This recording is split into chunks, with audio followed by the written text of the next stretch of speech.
Hello friends, तो आज हम लोग कंप्लीट करेंगे क्लास 8 का जो न्यू साइंस बुक है क्यूरियोसिटी, उसका जो 9th चैप्टर है that is the amazing world of solute solvent and solution. तो यह जो लेक्चर होगा वन शॉट होगा, मतलब वन शॉट में पूरे चैप्टर्स को हम लोग बहुत अच्छे से कंप्लीट करेंगे। और वन शॉट आप जानते हैं, यहाँ पे वन शॉट जो मेरा होता है वह होता है फुल शॉट, और फुल शॉट में सारा आपको डायग्राम मिलेगा, एक एक एनसीईआरटी का पॉइंट्स मिलेगा और एक्टिविटी भी मिलेगा। तो मजा लीजिए इस फुल शॉट का, क्योंकि यहाँ पे आपका एनसीईआरटी का पूरे इस चैप्टर का हर एक पॉइंट्स को कवर किए हैं। तो चलिए स्टार्ट करते हैं और देखते हैं इस चैप्टर में पढ़ना क्या है। तो देखिए यह जो चैप्टर है क्लियर कर रहा है, इसमें आपको सॉल्यूट के बारे में, सॉल्वेंट के बारे में और सॉल्यूशन के बारे में पढ़ना है। मेनली अगर इस चैप्टर का सिंपल नाम देंगे तो वह है आपका सॉल्यूशन, जो क्लास 9 का चैप्टर था अब यह 8 में आ चुका है। ठीक है, तो सॉल्यूशन के बारे में हम लोगों को इस चैप्टर में पढ़ना है। तो इसमें दो पार्ट है, एक आपका सॉल्यूशन है और दूसरा जो पार्ट है वो आपका डेंसिटी है। तो हाफ पार्ट आपका सॉल्यूशन है और हाफ पार्ट क्या है आपका डेंसिटी है। तो दोनों को समझेंगे। पहले हम लोग समझेंगे सॉल्यूशन को। तो सॉल्यूशन जो आप देख रहे हैं नया चीज नहीं है, इससे पहले वाला जो चैप्टर हम लोग पढ़े थे जिसमें हम लोग मिक्सचर का बात किए थे, एक मिक्सचर था होमोजीनियस और एक मिक्सचर था नॉन होमोजीनियस, जिसको हेट्रोजीनियस बोले थे। और आप बोलेंगे नहीं सर एक और नाम था, होमोजीनियस मिक्सचर को क्या बोलते थे, यूनिफॉर्म मिक्सचर, और हेट्रोजीनियस मिक्सचर को हम लोग क्या बोलते थे, नॉन यूनिफॉर्म मिक्सचर। तो भैया नाम वही है, घबराना नहीं है। तो दो तरह का मिक्सचर ऑलरेडी हम लोग पढ़े थे। एक हो गया आपका यूनिफॉर्म मिक्सचर, जिसको हम लोग बोलते हैं, क्या बोलते हैं, होमोजीनियस मिक्सचर। क्या बोलते हैं, होमोजीनियस मिक्सचर। और दूसरा जो था, जो इसका भाई था, उसको हम लोग बोले थे नॉन यूनिफॉर्म मिक्सचर, जिसको प्यार से हम लोग क्या बोलते थे, हेट्रोजीनियस मिक्सचर। तो होमोजीनियस मिक्सचर क्या है, हेट्रोजीनियस मिक्सचर क्या है, उसको हम लोग ऑलरेडी समझ चुके हैं सारे पॉइंट्स को। तो आपको फिर से थोड़ा रिमाइंड कर देते हैं, क्योंकि यहां पे जो है आपका जो यूनिफॉर्म मिक्सचर है उसके बारे में स्टडी करना है। ठीक है, तो इस चैप्टर में हम लोगों को यूनिफॉर्म मिक्सचर के बारे में पढ़ना है, इसीलिए फिर से हम लोग थोड़ा रिमाइंड कर लेते हैं यूनिफॉर्म मिक्सचर और नॉन यूनिफॉर्म मिक्सचर। आपको सिंपल बोले थे, होमोजीनियस मिक्सचर को ही हम लोग यूनिफॉर्म मिक्सचर बोलते हैं। ऐसा मिक्सचर जिसमें सब्सटेंस एक दूसरे में मिल जाए, एक दूसरे में घुल मिल जाए, वैसे मिक्सचर को हम लोग बोलते हैं यूनिफॉर्म मिक्सचर या होमोजीनियस मिक्सचर बोलते हैं। जैसे सॉल्ट वाटर हो गया, घुल मिल जाता है, शुगर और वाटर हो गया, घुल मिल जाता है, एसिड और वाटर हो गया, घुल मिल जाता है। तो ऐसे मिक्सचर को हम लोग होमोजीनियस मिक्सचर बोलेंगे, या इसी को हम लोग प्यार से यूनिफॉर्म मिक्सचर बोलेंगे। दूसरा होता है नॉन यूनिफॉर्म मिक्सचर, ऐसा मिक्सचर जिसमें जो सब्सटेंस को आप मिला रहे हो वो एक दूसरे में मिक्स नहीं हो, एक दूसरे में डिसॉल्व नहीं हो। जैसे सैंड और वाटर डिसॉल्व होगा नहीं, सैंड नीचे जाके बैठ जाएगा। सॉइल और वाटर मिक्स होगा नहीं, मिक्स होगा, सॉइल जो है नीचे जाके सेटल कर जाएगा। ऑयल और वाटर मिक्स होगा नहीं, वाटर नीचे रह जाएगा और ऑयल ऊपर हो जाएगा। तो ऐसा मिक्सचर जिसमें सब्सटेंस एक दूसरे में डिसॉल्व नहीं हो रहे हैं, एक दूसरे में घुल मिल नहीं रहे हैं, एक ऊपर चला जा रहा है एक नीचे चला जा रहा है, दोनों एक दूसरे में मिक्स नहीं हो पा रहे हैं, वैसे मिक्सचर को हम लोग बोलते हैं हेट्रोजीनियस मिक्सचर। उसके बाद बताए थे आपको, होमोजीनियस मिक्सचर जो है, दैट मींस यूनिफॉर्म मिक्सचर जो है, वो सभी जगह उसका जो मिक्सिंग होगा एक लेवल का होगा, मतलब यूनिफॉर्म होगा। ऐसा नहीं होता नीचे ज्यादा मिक्स है, बीच में कम मिक्स है और ऊपर बहुत कम मिक्स है, ऐसा नहीं होता है। हर एक पॉइंट पे उनका जो मिक्सिंग होगा वो सेम होगा। चीनी और पानी को मिक्स कर लीजिए भैया, अच्छा से मिक्स कर लीजिए, तो चीनी पानी जितना ऊपर मिक्स है उतना बीच में मिक्स है, नहीं नीचे मिक्स है। तो शुगर और वाटर का जो मिक्सिंग है हर एक जगह पे क्या होगा, सेम होगा, मतलब इसमें कोई दो लेयर आपको नहीं मिलेगा। बट जो आपका नॉन यूनिफॉर्म मिक्सचर था उसमें हमेशा आपको दो लेयर मिलेगा, एक अप और एक डाउन। जैसे सैंड और वाटर, सैंड नीचे चला गया, वाटर ऊपर है। उसी तरह ऑयल और वाटर, ऑयल ऊपर और वाटर नीचे। तो वैसे मिक्सचर को हम लोग हेट्रोजीनियस मिक्सचर बोलते हैं, या उसी को नॉन यूनिफॉर्म मिक्सचर बोलते हैं। तो सॉल्ट वाटर हो तब, शुगर वाटर हो तब, या ORS जो बनाते हैं। अब ORS में है क्या भैया, इसमें जो है आपका वाटर है, शुगर है और सॉल्ट है। सॉल्ट भी वाटर में डिसॉल्व होगा, शुगर भी डिसॉल्व होगा, दैट मींस ORS जो है यह भी एक होमोजीनियस मिक्सचर है। अब आपको ध्यान क्या रखना है, सॉल्यूशन क्या है, तो सॉल्यूशन कुछ नहीं है, यह जो होमोजीनियस मिक्सचर है, यह जो यूनिफॉर्म मिक्सचर है, उसी को हम लोग बोलेंगे सॉल्यूशन। याद रखिएगा क्या बोलेंगे, सॉल्यूशन। तो जो होमोजेनियस मिक्सचर होता है उसी को हम लोग क्या बोलते हैं, सॉल्यूशन बोलते हैं। तो होमोजेनियस मिक्सचर हो या यूनिफॉर्म मिक्सचर हो, उसी को हम लोग क्या बोलेंगे, सॉल्यूशन बोलेंगे। अब इसी सॉल्यूशन के आगे हम लोग पढ़ेंगे। बाकी जो आपको बताया था, चॉक पाउडर को वाटर में घोलिए तब, सैंड को वाटर में घोलिए तब, सॉडस्ट को वाटर में घोलिए तब नहीं घुलेगा, वो नीचे जाके सेटल कर जाएगा। चॉक पाउडर नीचे जाके सेटल कर जाएगा, सैंड नीचे जाके सेटल कर जाएगा, सॉडस्ट वाटर में नीचे जाके सेटल करेगा, ठीक है। और इस सब केस में जो भी आपको सब्सटेंस बताए हैं हेटेरोजीनियस का, वो एक दूसरे में मिक्स नहीं हो पाएगा, नहीं डिसॉल्व हो पाएगा। दैट मींस ये जो है आपका नॉन यूनिफॉर्म मिक्सचर हो गया। जैसे देखिए यहाँ पे बैठ गया ना, यहाँ पे छोड़िएगा, कुछ देर बाद जाके बैठ जाएगा। दैट मींस जो सैंड और वाटर है या सॉडस्ट वाटर है, ये कभी एक दूसरे में घुल नहीं पाएंगे, मिक्स नहीं हो पाएंगे uniformly. So these are called non uniform mixture और हेटेरोजीनियस मिक्सचर। क्लियर है? चलिए अब आते हैं जो चैप्टर का हम लोगों का फोकस करना है, वो आपका है सॉल्यूशन। सॉल्यूशन, इससे आप घबराइएगा नहीं, ये सिंपल चीज है, ठीक है। समझिए सॉल्यूशन क्या है। तो आपको बता दिए, जो होमोजेनियस मिक्सचर है, मतलब जो यूनिफॉर्म मिक्सचर है, उसी को हम लोग बोलते हैं सॉल्यूशन। तो सॉल्यूशन कुछ नहीं है, सॉल्यूशन जो है होमोजेनियस मिक्सचर है। तो होमोजेनियस मिक्सचर को या यूनिफॉर्म मिक्सचर को ही हम लोग क्या बोलते हैं, सॉल्यूशन बोलते हैं। क्लियर हो गया? तो सॉल्यूशन क्या है आपका, होमोजेनियस मिक्सचर है, ठीक है। तो होमोजेनियस मिक्सचर या यूनिफॉर्म मिक्सचर को आप क्या बोलेगा, सॉल्यूशन बोलेगा। अब यहां पे हम लोग बात करेंगे, यह जो सॉल्यूशन हम बनाएंगे, होमोजेनियस मिक्सचर बनाएंगे, उसमें कंपोनेंट होगा, मतलब दो सब्सटेंस को मिक्स करेंगे। तो दो सब्सटेंस को भी आप मिक्स कर सकते हैं, तीन सब्सटेंस को भी मिक्स कर सकते हैं। जैसे शुगर और वाटर, दो सब्सटेंस को मिक्स किए, तो शुगर और वाटर में कितना कंपोनेंट हो गया, दो कंपोनेंट है। शुगर, वाटर और सॉल्ट डाल दीजिए, उसमें ORS बना दीजिए, उसमें कितना कंपोनेंट हो गया, थ्री कंपोनेंट हो गया। उसी तरह आप उसमें अगर लेमन जूस डाल देते हैं तो फोर कंपोनेंट हो गया। तो जो सॉल्यूशन आप बना रहे हैं, दैट मींस होमोजेनियस मिक्सचर बना रहा है, उसमें दो कंपोनेंट भी हो सकता है, थ्री कंपोनेंट भी हो सकता है, फोर कंपोनेंट भी हो सकता है, मोर देन फोर कंपोनेंट भी हो सकता है। बट जो हम लोगों को पढ़ना है, समझना है, जो जनरली होता है, वो हम लोग बात करेंगे दो कंपोनेंट।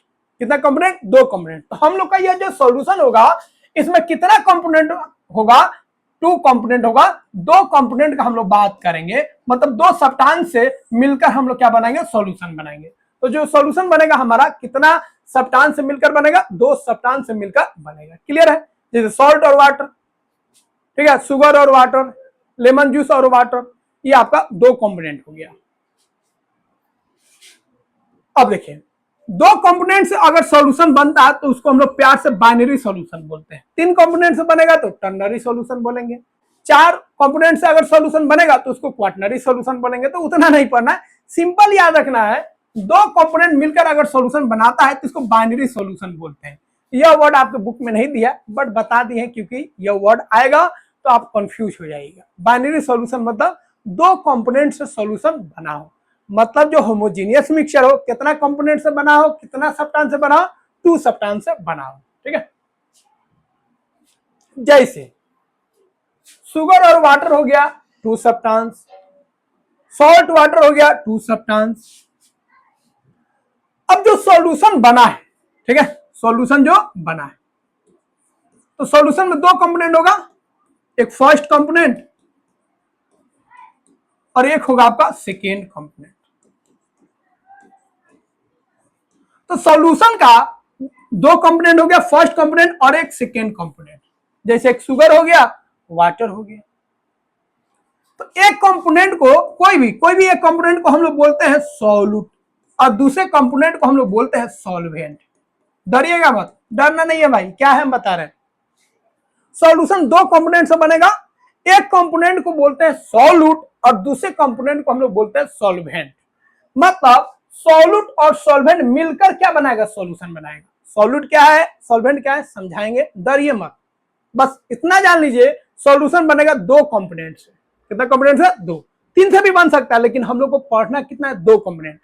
तो दो कंपोनेंट से जो सॉल्यूशन बनाएंगे, उसमें उसको हम लोग बोलेंगे बाइनरी सॉल्यूशन। तो बाइनरी सॉल्यूशन में दो कंपोनेंट आ गया।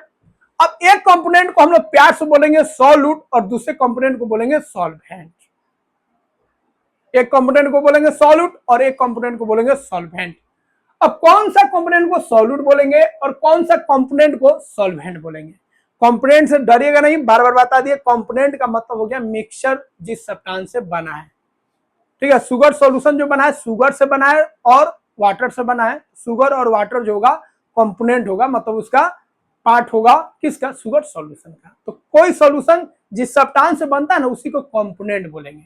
तो बाइनरी सॉल्यूशन में दो कंपोनेंट होगा, मतलब हम लोग का जो सॉल्यूशन होगा वो दो चीज से मिलकर बना होगा, दो सब्सटेंस से मिलकर बना होगा। एक को बोलेंगे सॉल्यूट और एक को बोलेंगे सॉल्वेंट। तो ये दोनों कंपोनेंट मिल जाता है तो क्या बनता है, सॉल्यूशन बनता है। अब सवाल उठता है किसको सॉल्यूट बोलेंगे और किसको सॉल्वेंट बोलेंगे।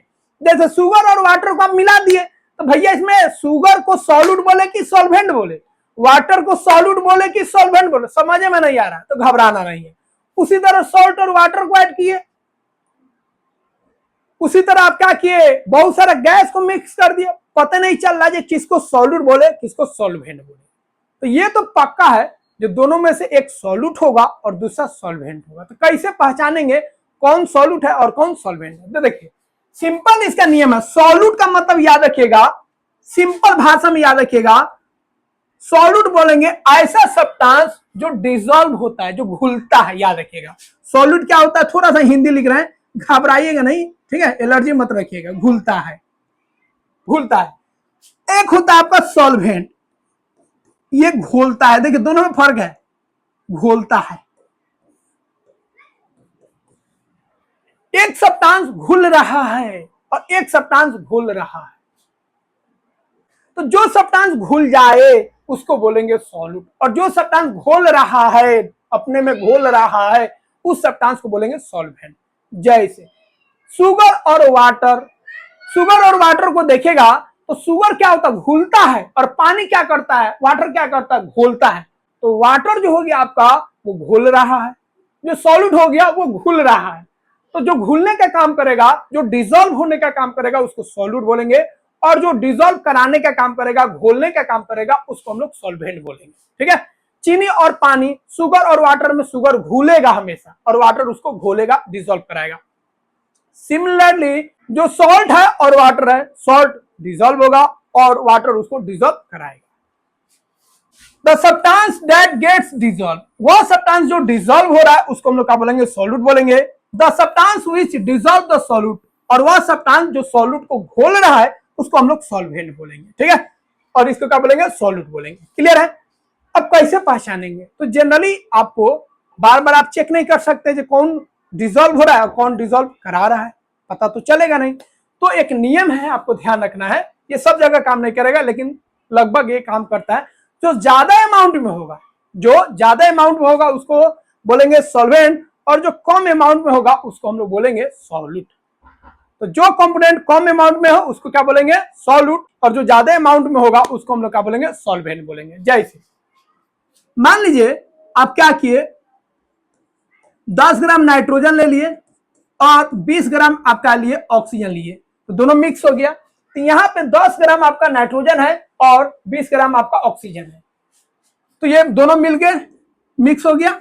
अब यहाँ पे देखिए ज्यादा कौन है, तो यहाँ पे देखिए 20 ग्राम आपका ऑक्सीजन है और 10 ग्राम नाइट्रोजन, कौन ज्यादा है, ये ज्यादा है, तो यह हो जाएगा आपका सॉल्वेंट और यह हो जाएगा आपका सॉल्यूट। तो जो कम अमाउंट में होगा उसको सॉल्यूट बोलेंगे और जो ज्यादा अमाउंट में होगा उसको सॉल्वेंट बोलेंगे।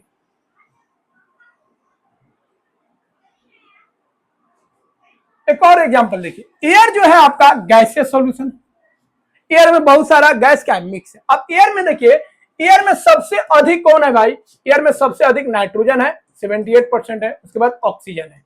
तो सबसे अधिक कौन है, नाइट्रोजन है, तो नाइट्रोजन सबसे अधिक है। तो सारा जो गैस है, बाकी जो गैस हो गया, ऑक्सीजन हो गया, कार्बन डाइऑक्साइड हो गया, आर्गन हो गया, हीलियम हो गया, हाइड्रोजन हो गया, ये सभी गैस किसमें मिक्स होगा, किसमें घुला होगा, नाइट्रोजन में घुला होगा। तो नाइट्रोजन का अमाउंट ज्यादा है तो यह हो जाएगा आपका सॉल्वेंट हो जाएगा, क्या हो जाएगा, सॉल्वेंट। और बाकी सब जो गैस हो गया, ऑक्सीजन हो गया, ठीक है, उसके बाद आपका हाइड्रोजन हो गया, हीलियम हो गया, आर्गन हो गया, ये सब क्या हो गया आपका सॉल्यूट हो गया। तो जो ज्यादा अमाउंट में होगा उसको सॉल्वेंट बोलेंगे और जो कम अमाउंट में होगा उसको क्या बोलेंगे, उसको सॉल्यूट बोलेंगे। लेकिन ये कभी कभी फेल भी हो जाता है, कुछ एग्जांपल में आपको हम बता रहे हैं, ठीक है। तो याद रखिएगा सॉल्यूट घुलता है और सॉल्वेंट घुलता है। सॉल्यूट घुलने का काम कर रहा है, डिसॉल्व होने की कोशिश कर रहा है, जबकि सॉल्वेंट जो होता है वो डिसॉल्व कराता है, सॉल्यूट को घोलता है। ये पॉइंट ध्यान रखिएगा, ये कभी फेल नहीं होगा।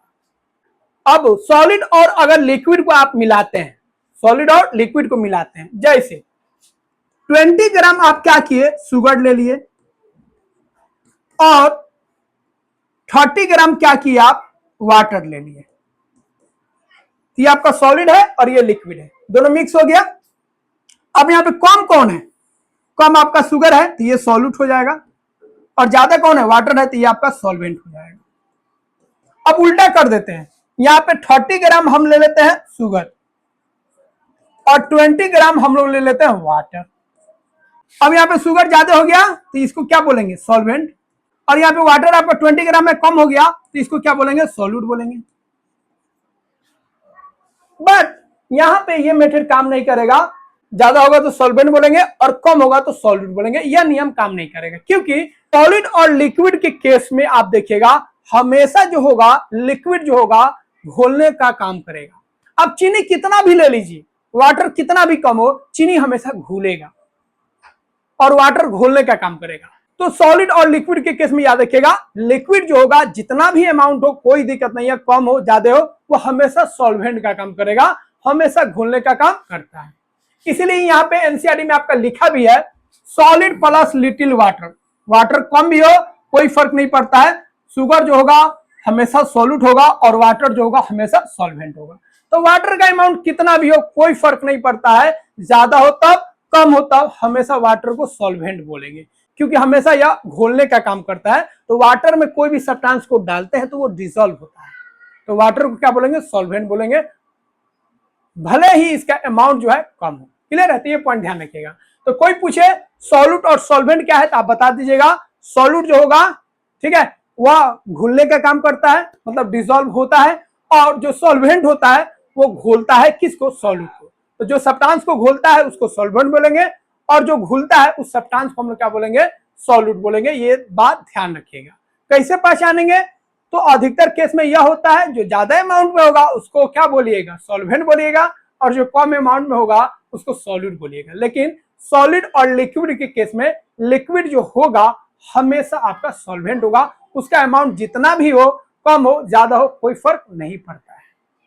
एक पॉइंट और समझाना है, उसको आप समझ लीजिए, ताकि आगे वाला क्लास में जब जाइएगा तो आपको कंफ्यूजन नहीं। तो हमारा सॉल्यूशन बन गया, तो सॉल्यूशन जो बना है किससे बना है, सॉल्यूट से बना है और सॉल्वेंट से बना है। तो सॉल्यूट और सॉल्वेंट मिलकर क्या बनाया, सॉल्यूशन बनाया। क्लियर है। अब जो आप सॉल्यूट मिक्स कर रहे हैं सॉल्वेंट, तो सॉल्यूट क्या हो सकता है, याद रखिएगा, यह गैस भी हो सकता है, लिक्विड स्टेट में भी हो सकता है, और गैसियस और सॉलिड स्टेट में भी हो सकता है। उसी तरह जो सॉल्वेंट है, सॉल्वेंट जो घोलने की कोशिश कर रहा है, लिक्विड भी हो सकता है, सॉलिड भी हो सकता है, और गैस भी हो सकता है। ठीक है, मतलब जो आप घोल रहे हैं, जैसे गैस भी हो सकता है, गैस भी किसी चीज में घुलेगा, सॉलिड भी किसी चीज में घुलेगा, लिक्विड भी किसी चीज में घुलेगा। और जो सॉल्वेंट है जो घोलने की कोशिश कर रहा है, वो सॉल्वेंट लिक्विड भी स्टेट में हो सकता है, गैसियस स्टेट में भी हो सकता है, ठीक है, और वह सॉलिड स्टेट में भी हो सकता है, याद रखिएगा। अब दोनों मिक्स हो जाएगा तो क्या बनाएगा, सॉल्यूशन बनाएगा। जैसे शुगर और वाटर को मिक्स किए तो जो शुगर सॉल्यूशन बना उसका स्टेट क्या है, लिक्विड है। तो जब सॉल्यूट और सॉल्वेंट मिक्स होकर सॉल्यूशन बनाता है तो इसका भी तो स्टेट होगा, तो यह भी गैसियस स्टेट में आ सकता है, सॉलिड स्टेट में आ सकता है, या लिक्विड स्टेट में आ सकता है। बट एक चीज यहाँ पे याद रखिएगा, सॉल्यूशन का वही स्टेट होगा जो सॉल्वेंट का होगा। सॉल्वेंट अगर लिक्विड स्टेट में है तो सॉल्यूशन भी लिक्विड ही आएगा, सॉल्वेंट अगर गैसियस स्टेट में है तो सॉल्यूशन भी गैसियस स्टेट में ही आएगा। सॉल्वेंट अगर आपका सॉलिड स्टेट में है तो जो सॉल्यूशन है आपका सॉलिड स्टेट में ही आएगा।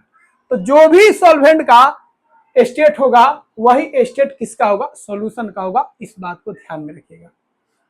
तो अब कितना तरह का सॉल्यूशन बनेगा, देखिए सॉल्यूट क्या हो सकता है, गैस लिक्विड सॉलिड, सॉल्वेंट क्या हो सकता है, सॉलिड लिक्विड गैस, ये भी वही हो सकता है।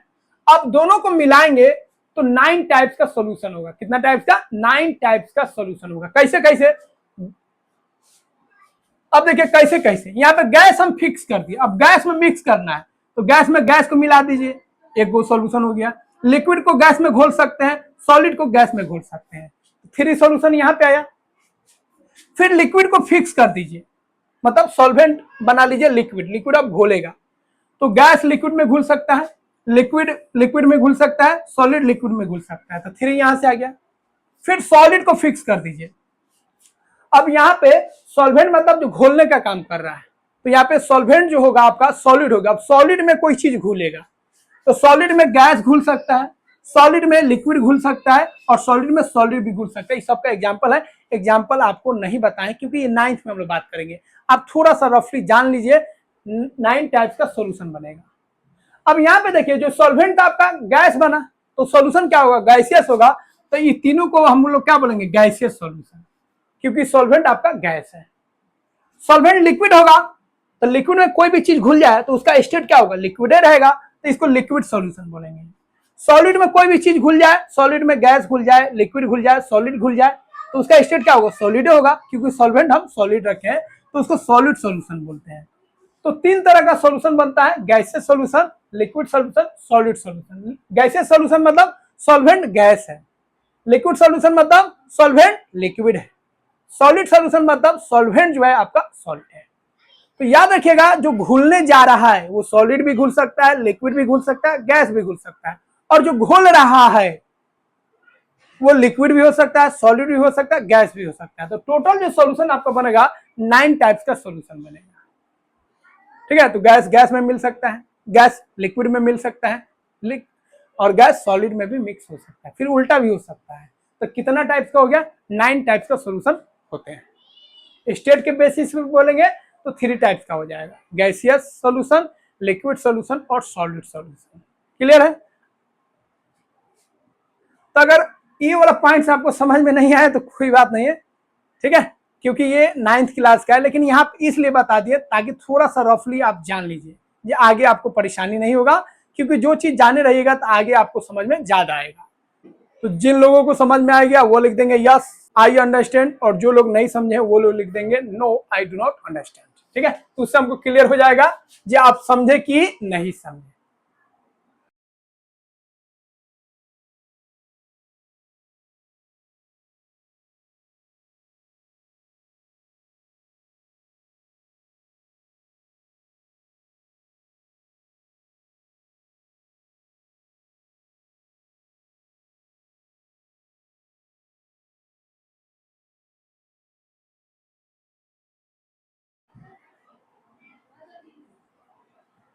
तो हम लोग यहाँ पे सीख गए ये सॉल्यूशन हम कैसे बनाएंगे, शुगर को वाटर में मिक्स करेंगे, सॉल्ट को वाटर में मिक्स करेंगे। तो हम लोग जनरली कोई भी एग्जांपल लिख सकते हैं।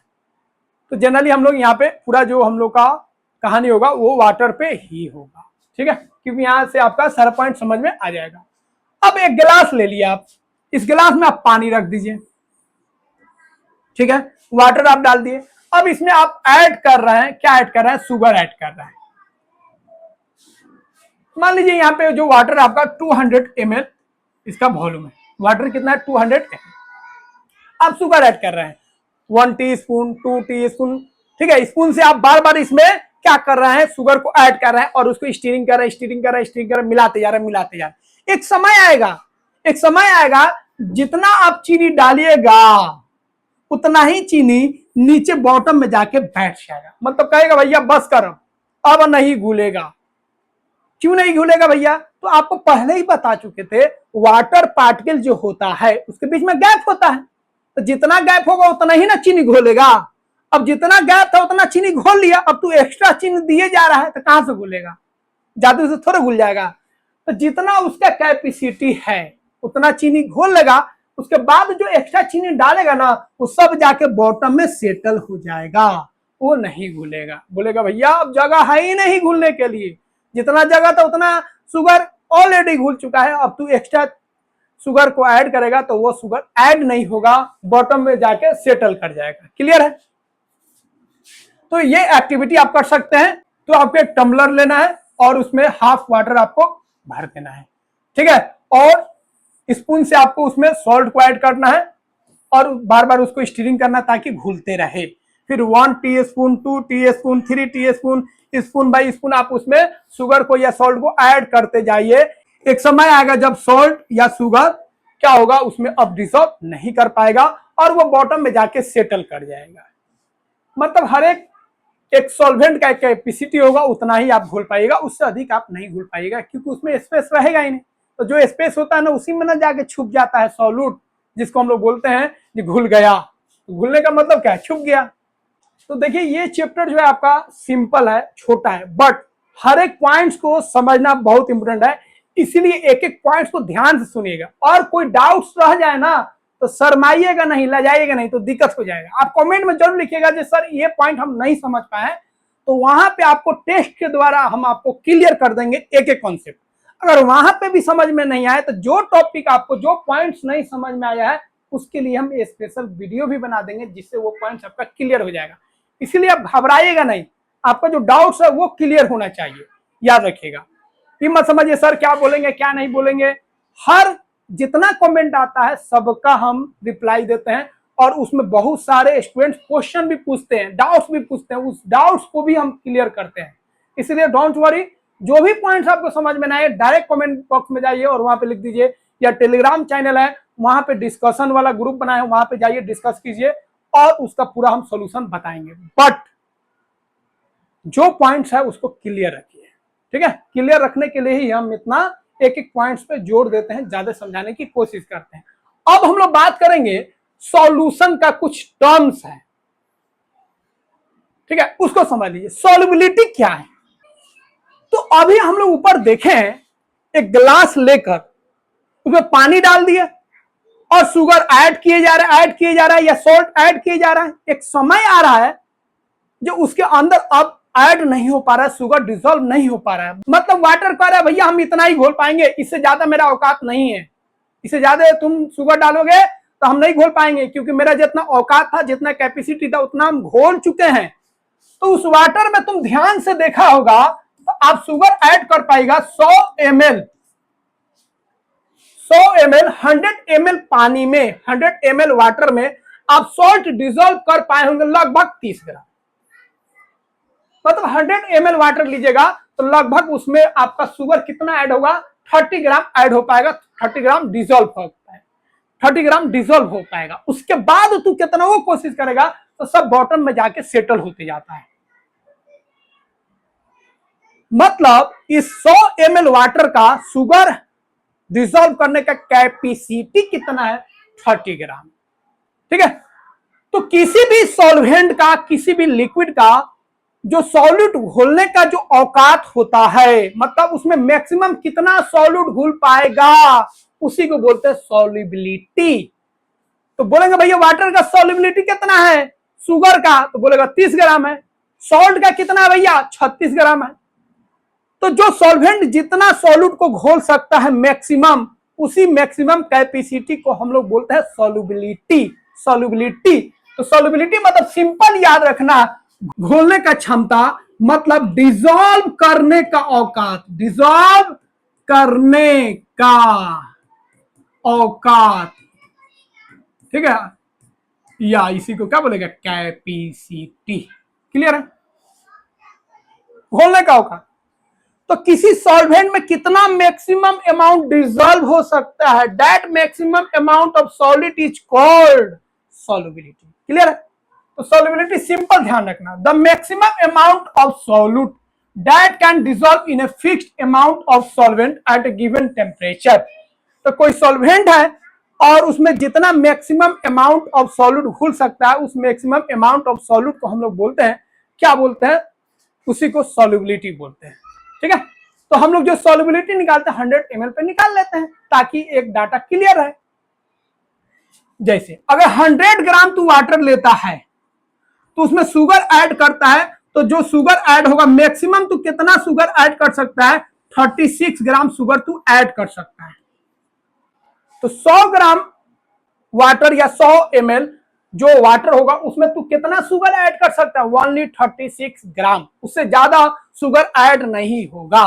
लेकिन खास बात, टेम्परेचर नॉर्मल रहना चाहिए, क्योंकि टेम्परेचर बढ़ाएगा तो कुछ और भी इसमें सॉल्ट ऐड हो जाएगा, घुल जाएगा। तो टेम्परेचर वाला हम बात नहीं कर रहे, सिंपल जो नॉर्मल टेम्परेचर है, ठीक है।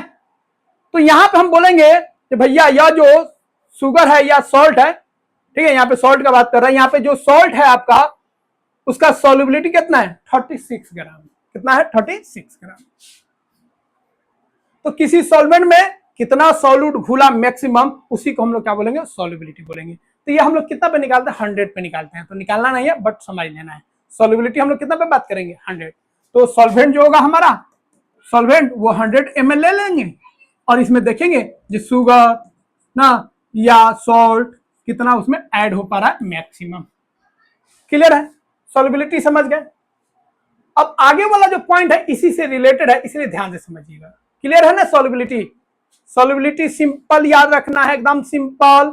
सॉल्वेंट में कितना मैक्सिमम सॉल्यूट घुल गया, दैट इज कॉल्ड सॉल्युबिलिटी, जो मैक्सिमम सॉल्यूट घुल रहा है, ठीक है। अब देखो तीन तरह का सॉल्यूशन बनता है, जो सॉल्यूशन बनाएंगे ना वो तीन तरह का बन सकता है।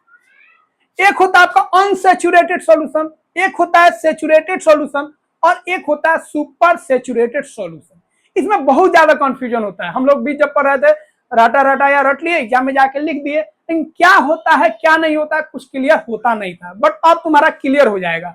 देख कैसे, उसके लिए हम एक अपना से डायग्राम बनाए, इसको समझ लेगा आपका पूरा क्लियर हो जाएगा, फिर डिफिनेशन समझाएंगे। देखो 3 बीकर ले लो, अब खोजने मत लगो, मतलब यहाँ पे 3 बीकर हम लोग ले लिए, एक है आपका ए, एक है आपका बी और एक है आपका सी, 3 बीकर है, ठीक है।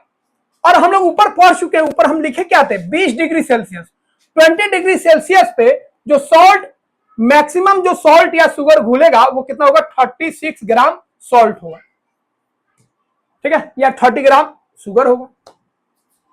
सबका अमाउंट अलग अलग होगा। 100 ml पानी में हो सकता है 30 ग्राम शुगर घुले और सॉल्ट 36 ग्राम, दूसरा सब्सटेंस घुलेगा तो और अधिक घुल सकता है, कोई ऐसा सब्सटेंस होगा जिसको डालेगा तो कम ही घुलेगा, ठीक है। तो मैक्सिमम अमाउंट सबका अलग अलग होगा, सॉल्ट का अलग होगा, शुगर का अलग होगा, इसलिए दोनों सेम मत समझिएगा। अब खूब ध्यान से, तो यहाँ पे टेम्परेचर हम फिक्स कर दिए, ठीक है, 20 या 25 कर ले, कोई दिक्कत नहीं है, नॉर्मल टेम्परेचर। 100 ml वाटर सब में ले लेना है, 100 ml इसमें भी और इसमें भी, ठीक है। अब इसमें सॉल्ट को हम लोग क्या कर रहे हैं, सॉल्ट को या शुगर को जो मन करे इसको डिसॉल्व कर रहे हैं। तो हमारा जो मैक्सिमम सॉल्ट होगा वो कितना डिसॉल्व हो सकता है 36 ग्राम, या जो शुगर है वो कितना डिसॉल्व हो सकता है 30 ग्राम। 30 ग्राम हम लोग शुगर डिसॉल्व कर सकते हैं मैक्सिमम। अब इसमें क्या किया, तू डिसॉल्व किया है ओनली 15 ग्राम, केवल 15 ग्राम तू ऐड कर दिया इसमें, मतलब इसका कैपेसिटी कितना है घोलने का, मैक्सिमम कैपेसिटी कितना है, इसका सॉल्युबिलिटी कितना है 30 ग्राम। ये 30 ग्राम शुगर को ऐड कर सकता है at temperature 25 degree Celsius, normal temperature पे, रूम टेम्परेचर पे। लेकिन तू क्या किया, इसमें घोलना था कितना 30 ग्राम घोलना था और पूरा का पूरा तू घोल दिया, 30 का 30 घोल दिया। अब तुम बोलो बी वाला जो है, बी वाला जो बीकर है जिसमें वाटर है, जितना शुगर घोलना चाहिए, जितना इसमें शुगर तू ऐड कर सकता था, डिसॉल्व कर सकता था, सब तो हो गया। 30 ग्राम इसका कैपेसिटी था घोलने का और 30 ग्राम तू घोल दिया, अब और इसमें घुलेगा नहीं घुलेगा। तो ऐसा सॉल्यूशन जो और सॉल्यूट को नहीं घोल सकता है, क्योंकि जितना उसमें घुलना था घुल गया, तो वैसे सॉल्यूशन को बोलेगा तू, याद रखना सैचुरेटेड, ये बहुत कॉमन वर्ड है सैचुरेटेड, मतलब जितना घुलना था घुल गया। तो ऐसा सॉल्यूशन जिसमें और अधिक सॉल्यूट नहीं घुल सकता है, क्योंकि मैक्सिमम सॉल्यूट घुल चुका है, क्योंकि मैक्सिमम सॉल्यूट उसमें घुल चुका है, वैसे सॉल्यूशन को तू बोलेगा सैचुरेटेड सॉल्यूशन। तो एक वर्ड होता है सैचुरेशन, जो कॉमन वर्ड है। सैचुरेशन मतलब मैक्सिमम पॉइंट। हर एक लोग का जो लाइफ साइकिल होता है उसका एक मैक्सिमम सैचुरेशन होता है, उसका एक सक्सेस का या फेल्योर का एक मैक्सिमम पॉइंट होता है ना। कोई भी आदमी सक्सेस करता है तो उसका एक पिक पॉइंट आता है, फिर उसके बाद डाउनफॉल होता है, उससे पहले उसका अप होता है, फिर डाउन होता है। तो वो जो मैक्सिमम पॉइंट है उसी को सैचुरेशन बोलते हैं, मतलब उससे ज्यादा अब आगे नहीं बढ़ा है। तो याद रखिएगा सैचुरेटेड सॉल्यूशन मतलब अब इसमें और अधिक सॉल्यूट नहीं घुल सकता है, जितना घुलना तो भैया घुल गया। लेकिन यहां पे तू देखो यहाँ पे इसका कैपेसिटी तो 30 ग्राम शुगर घोलने का था, अभी घुला कितना है, 15 ग्राम घुला है, तो इसमें और सॉल्यूट घुल सकता है कि नहीं घुल सकता है। तो ऐसा सॉल्यूशन जिसमें और सॉल्यूट घुल सकता है, क्यों, क्योंकि मैक्सिमम सॉल्यूट तो घुला नहीं है, जितना मैक्सिमम था उससे कम ही घुला है। तो ऐसा सॉल्यूशन जिसमें और सॉल्यूट घुल सकता है उसको हम लोग बोलेंगे अनसैचुरेटेड सॉल्यूशन। अनसैचुरेटेड सॉल्यूशन याद रखना, ठीक है, सॉल्यूशन का ही शॉर्टकट लिख देते हैं अनसैचुरेटेड सॉल्यूशन। तो ऐसा सॉल्यूशन जिसमें जितना सॉल्यूट था वो पूरा घुल चुका है, सैचुरेटेड सॉल्यूशन। ऐसा सॉल्यूशन जिसमें कुछ सॉल्यूट घुला है, कुछ और घुल सकता है, तो उसको बोलेंगे अनसैचुरेटेड सॉल्यूशन, ठीक है। अब तू क्या किया, थोड़ा खुरपात काम कर दिया, बोला अच्छा 30 ग्राम घुला है शुगर, थोड़ा सा इसको हीट कर देते हैं। अब तू इसको हीट कर दिया, क्या क्या हीट कर दिया। अब जैसे ही हीट करेगा ना तो ये कुछ और भी शुगर को ऐड कर लेगा। अब यह ऐड कर लेगा 35 ग्राम शुगर को, यह अब डिजोल्व कर लेगा। तो टेम्परेचर बढ़ाने पर जो उसका सॉल्युबिलिटी था, मतलब सॉल्यूट घोलने का जो कैपेसिटी था, बढ़ गया। नॉर्मल टेम्परेचर पे भैया वो 30 ग्राम ही घोल रहा था शुगर को, बट जैसे ही तू गर्म किया, हीट किया, टेम्परेचर बढ़ा, तो अब वह 35 ग्राम शुगर को डिजोल्व कर लिया। तो टेम्परेचर बढ़ा के अगर इसका कैपेसिटी को बढ़ा रहा है तो ऐसे सॉल्यूशन को बोलेंगे हम लोग super saturated solution. Super saturated solution क्या बोलेगा, सुपर सैचुरेटेड सॉल्यूशन। ऐसा सॉल्यूशन जिसमें टेम्परेचर देके, हीट देके उसके सॉल्युबिलिटी को और बढ़ा दिए, मतलब जो सैचुरेशन था उससे भी अधिक उसमें सॉल्यूट घुल गया। तो सैचुरेशन से भी अधिक अगर सॉल्यूट घुल जाए तो वैसे सॉल्यूशन को हम लोग सुपर सैचुरेटेड सॉल्यूशन बोलते हैं। क्लियर है। इसमें सॉल्यूट कम घुला था, इसमें जितना घुलना था उतना घुल गया, और इसमें जितना घुलना था उससे ज्यादा सॉल्यूट घुल गया। सिंपल है, सैचुरेटेड सॉल्यूशन जितना सॉल्यूशन घुलना था उतना घुल चुका है। अनसैचुरेटेड सॉल्यूशन जितना सॉल्यूशन घुलना चाहिए उससे कम घुला है। सुपर सैचुरेटेड सॉल्यूशन जितना सॉल्यूशन घुलना चाहिए उससे अधिक सॉल्यूशन घुल गया, तो वैसे सॉल्यूशन को हम लोग सुपर सैचुरेटेड सॉल्यूशन बोलेंगे। लेकिन ये कब होगा, जब टेम्परेचर हाई करेंगे तब। तू बोलेगा एग्जांपल बता दीजिए, देखो एग्जांपल हम बताते हैं। जब मिठाई बनता है ना, तो जो पाग बनता है, पाग चाशनी जो तैयार होता है, उसमें क्या होता है, शुगर होता है और वाटर होता है। पाग बनाते हैं उसका मिठाई में डालने के लिए, स्वीट में डालने के लिए। तो तुम देखना खूब शुगर को ऐड किया जाता है, जितना टेम्परेचर हाई होगा खूब शुगर उसमें ऐड होगा। तुमको वाटर थोड़ा दिखेगा, उसमें तुमको शुगर नहीं दिखेगा, बट उसमें एक्स्ट्रा शुगर ऐड हो गया। जितना कैपेसिटी था उससे अधिक तू शुगर ऐड कर दिया बाय इंक्रीजिंग टेम्परेचर। बट जैसे ही वो ठंडा होगा ना, तो जो एक्स्ट्रा शुगर घुला हुआ था वो बाहर आ जाएगा। मतलब तू यहाँ पे कितना चीनी डाल दिया, इसका औकात कितना था 30 ग्राम, और तू डाल दिया 35 ग्राम, 5 ग्राम एक्स्ट्रा डाल दिया। तो जैसे ही ठंडा होगा तो ये 5 ग्राम जो चीनी है वो तुमको नीचे दिखेगा बैठा हुआ, जो एक्स्ट्रा चीनी डाला था टेम्परेचर को बढ़ा के, चीटिंग करके। तो जो टेम्परेचर को बढ़ा के तू एक्स्ट्रा शुगर को या सॉल्ट को तू ऐड कर रहा है ना, जैसे टेम्परेचर डाउन होगा फिर वो बाहर आ जाएगा।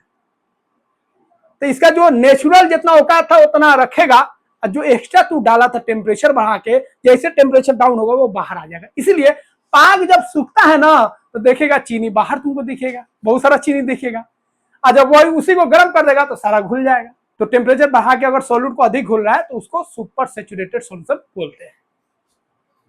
तो क्लियर हो गया। Unsaturated solution, a solution that can still dissolve more solute at a given temperature. Given temperature पे स्टिल सॉल्यूट को वो घोल सकता है, ठीक है, सॉल्यूट उसमें ऐड हो सकते हैं, उसको बोलेंगे unsaturated. A solution that can not dissolve any more solute, ऐसा सॉल्यूशन जो अधिक सॉल्यूट को घोल ही नहीं सकता है, उसको बोलेंगे उसको बोलेंगे saturated solution, because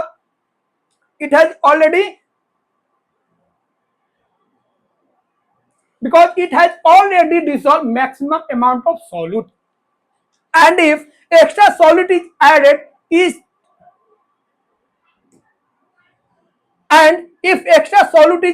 it just settles at the bottom।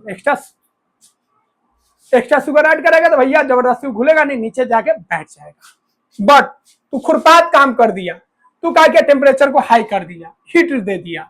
A solution that holds more solute than its limit, जितना उसका लिमिट था उससे अधिक तू सॉल्यूट ऐड कर दिया by increasing temperature, by heating, then this solution is called super saturated solution. समझ गया? देखो यहाँ पे लिखा भी है व्हेन कूल्ड, जब ठंडा होगा तो अपने औकात में आ जाएगा और जो एक्स्ट्रा तो चीनी या सॉल्यूट घोला था वो बाहर आ जाएगा क्रिस्टल के फॉर्म में, सॉलिड के फॉर्म में। ठीक है, चल समझ गया। बहुत मेहनत लगता है भैया समझाने में। अगर आप समझ गए इस पॉइंट्स को भैया तो वीडियो को लाइक कर दो और चैनल को सब्सक्राइब नहीं किया तो सब्सक्राइब कर लीजिए, और सब्सक्राइब कर लिए हैं तो फ्रेंड सर्कल में शेयर करो और सबको बोलो इस चैनल को सब्सक्राइब करें और इस चैनल से जरूर आप जुड़िए, क्योंकि यहाँ पे आपको टफ से टफ साइंस को हम बनाएंगे इजी। और यहाँ पे भैया कोई ज्यादा ओवर एक्टिंग हम लोग नहीं करेंगे, जो हम लोग का कॉन्सेप्ट है, जो हम लोग का लैंग्वेज है, जो चीज हम लोग जानते हैं उसी को हम लोग यहाँ पे डिस्कस करेंगे। बात समझ रहे हैं? तो हर एक पॉइंट आपको समझ में आएगा जब हम लोग बात करेंगे, सराउंडिंग का बात करेंगे, दूर का बात नहीं करेंगे, सराउंडिंग का बात करेंगे। क्योंकि एनसीईआरटी अब जो तैयार हुआ है ना वो सराउंडिंग का ही बात कर रहा है, आपके घर का ही बात कर रहा है। साइंस का मतलब वो मून पे नहीं ले जा रहा है, साइंस का मतलब आपको किचन में ले जा रहा है, सराउंडिंग में ले जा रहा है, आसपास ले जा रहा है, फिर स्काई में ले जा रहा है। तो साइंस आपको समझना है, घर से समझना है, सराउंडिंग से समझना है, फिर उसको आगे बढ़ना है, फिर स्काई में देखना है, मून को देखना है, सन को देखना है। ठीक है, तो पहले जो एग्जांपल आते थे बहुत ऐसा एग्जांपल आता था क्लियर ही नहीं होता था, अब ऐसा एग्जांपल आपको रहेगा जो आपके सराउंडिंग में हो, वो प्लांट्स हो, एनिमल्स हो, जो भी हो। और बार बार बोलते हैं कमेंट जरूर कीजिएगा, जो भी डाउट्स है कमेंट जरूर कीजिएगा। अगर आप कमेंट नहीं कीजिएगा तो रात में भैया डरावना सपना आएगा और इसके लिए जिम्मेदार आप होंगे। तो कमेंट अगर नहीं किए तो डरावना सपना आएगा, डरिएगा, चुड़ैल वाला सपना आ सकता है, डरावना भूत वाला आ सकता है, इसीलिए कमेंट जरूर कीजिएगा। ठीक है, अब हम लोग सॉल्यूशन पढ़ेंगे डाइल्यूट एंड कॉन्सेंट्रेटेड सॉल्यूशन। ये भी बहुत कंफ्यूज करता है, बहुत सारे स्टूडेंट नहीं समझ पाते। 11-12 में जाने के बाद भी बहुत सारे स्टूडेंट को समझ में नहीं आता है, क्योंकि ये टर्म बार बार यूज होगा। ठीक है, तो इस टर्म को हम लोग आसान भाषा में समझ लेते हैं, सिंपल भाषा में, ताकि दिमाग में हमेशा फिट रहे। डाइल्यूट और कॉन्सेंट्रेटेड, देखिए डाइल्यूट वर्ड जो है बहुत सिंपल वर्ड है, इसको बार बार यूज किया जाता है, याद रखिएगा। डाइल्यूट मतलब होता है हल्का, पतला।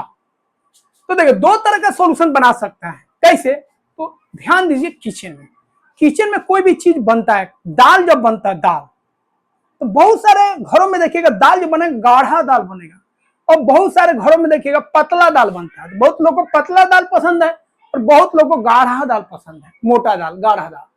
तो पतला दाल में तू क्या बोलता है? मम्मी कभी पतला दाल बना देती है तो तू बोलता होगा कि मम्मी आज पानी आप ज्यादा डाल दी। तो पानी अगर तू ज्यादा डाल दिया, सॉल्वेंट ज्यादा डाल दिया तो पतला हो जाएगा। सॉल्वेंट को कम रखा, पानी को कम रखा तो गाढ़ा बनेगा। तो गाढ़ा और पतला वाला वर्ड तू ध्यान रखेगा तो इस वर्ड को समझ जाएगा। तो डाइल्यूट मतलब याद रखना पतला, क्या याद रखेगा? पतला। और कॉन्सेंट्रेटेड मतलब याद रखेगा तू गाढ़ा, क्या याद रखेगा? गाढ़ा।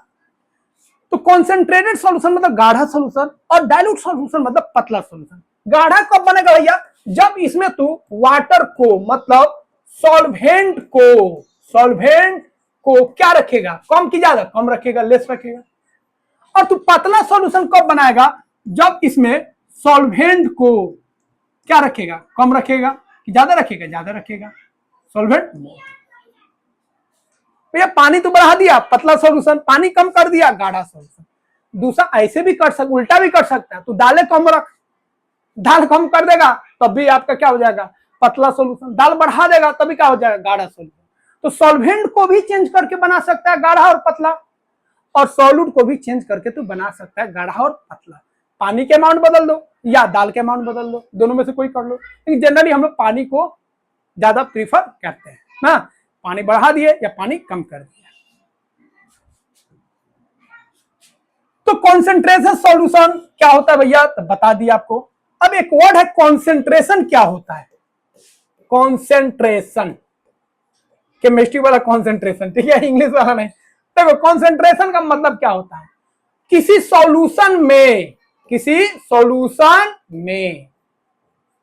सॉल्यूट का अमाउंट कितना है? सॉल्यूट का अमाउंट कितना है? तो किसी सॉल्यूशन में सॉल्यूट का अमाउंट कितना है उसी को बोलेगा कॉन्सेंट्रेशन। जैसे बोलेंगे इस शुगर सॉल्यूशन में शुगर का कॉन्सेंट्रेशन कितना है, तो तू बोलेगा भैया 30 ग्राम है, मतलब 100 ml पानी लिए और 30 ग्राम उसमें शुगर ऐड किए, तो शुगर का अमाउंट कितना हो गया 30 ग्राम। तो कॉन्सेंट्रेशन ऑफ सॉल्यूशन का मतलब हो गया उसमें सॉल्यूट कितना घुला है, कितना सॉल्यूट टू डिसॉल्व किया है, that is called concentration of A solution. Clear है? The amount of solute present in a given amount of solution is called concentration of solution। तो किसी सॉल्यूशन में भैया कितना उसमें सॉल्यूट है, उसका अमाउंट कितना है, 30 ग्राम है, 25 ग्राम है कि 50 ml है, क्या है, उसी को हम लोग बोलेंगे सॉल्यूशन का कॉन्सेंट्रेशन, सॉल्यूशन का कॉन्सेंट्रेशन। क्लियर है? तो डरना नहीं, कॉन्सेंट्रेशन भैया सॉल्यूशन का पूछेगा तो तू बोल देना भैया इसमें 30 ग्राम सॉल्यूट है, 25 ग्राम सॉल्यूट है या 50 ml सॉल्यूट है, जितना होगा बोल देना। तो सॉल्यूशन तुमको बता दिए, दो तरह का सॉल्यूशन हो गया, एक हो गया डाइल्यूट सॉल्यूशन और एक हो गया कॉन्सेंट्रेटेड, पतला सॉल्यूशन, गाढ़ा सॉल्यूशन। ठीक है? ए सॉल्यूशन कंटेनिंग लेस सॉल्यूट, जिसमें सॉल्यूट का अमाउंट कम होगा, सॉल्यूट का अमाउंट क्या होगा, कम होगा, तो उसको क्या बोलेगा, उसको तू बोलेगा, मतलब दाल का अमाउंट कम होगा तो उसको क्या बोलेगा, डाइल्यूट सॉल्यूशन, पतला सॉल्यूशन हो गया। और जहां पे सॉल्यूट का मात्रा ज्यादा होगा, सॉल्यूट का अमाउंट ज्यादा होगा, दाल ज्यादा है तो गाढ़ा दाल। तो दोनों सेंस में बोल सकता है, पानी वाला केस में भी, मतलब सॉल्वेंट के केस में भी बोल सकता है और सॉल्यूट के केस में भी बोल सकता है। हम बोलेंगे भैया गाढ़ा दाल बनाना है, क्या करे, तो दो उपाय, दाल ज्यादा कर दो, दूसरा उपाय बताइए भैया पानी कम कर दो, दोनों में गाढ़ा बनेगा। तो यहाँ पे हम लोग सॉल्यूट के टर्म्स में बोले हैं। तो लेस सॉल्यूट डाइल्यूट सॉल्यूशन, मोर सॉल्यूट कॉन्सेंट्रेटेड सॉल्यूशन। तो सॉल्यूशन दो तरह का बनता है, एक डाइल्यूट और एक होता है आपका कॉन्सेंट्रेटेड। इसीलिए एसिड ओसिड पढ़ेगा ना तो उसमें लिखा रहेगा डाइल्यूट एसिड, डाइल्यूट H2SO4, कभी लिखा रहेगा कॉन्सेंट्रेटेड H2SO4। तो डाइल्यूट है तो समझ जाना इसमें वाटर बहुत अधिक है, हाई अमाउंट ऑफ वाटर। ठीक है? और इसमें समझ जाना लेस अमाउंट ऑफ वाटर है, less amount of water, less amount of water, इसमें वाटर कम है। खतरनाक कौन होगा, जिसमें वाटर कम है, जो कॉन्सेंट्रेटेड है बहुत खतरनाक होगा। डायरेक्ट वाला तो भैया उतना इफेक्टिव नहीं होगा, लेकिन जो कॉन्सेंट्रेटेड होगा जिसमें वाटर का अमाउंट कम है, एसिड ज्यादा है। ठीक है? तो सॉल्यूट कम हो जाए तो डाइल्यूट सॉल्यूशन, और सॉल्यूट अगर ज्यादा हो जाए तो उसको क्या बोलेगा, तो कॉन्सेंट्रेटेड सॉल्यूशन। क्लियर है?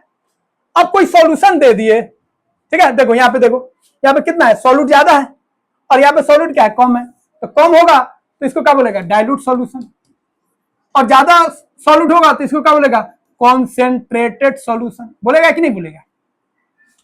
अब एक वर्ड होता है डाइल्यूशन, क्या वर्ड होता है, डाइल्यूशन, डाइल्यूशन, डाइल्यूशन।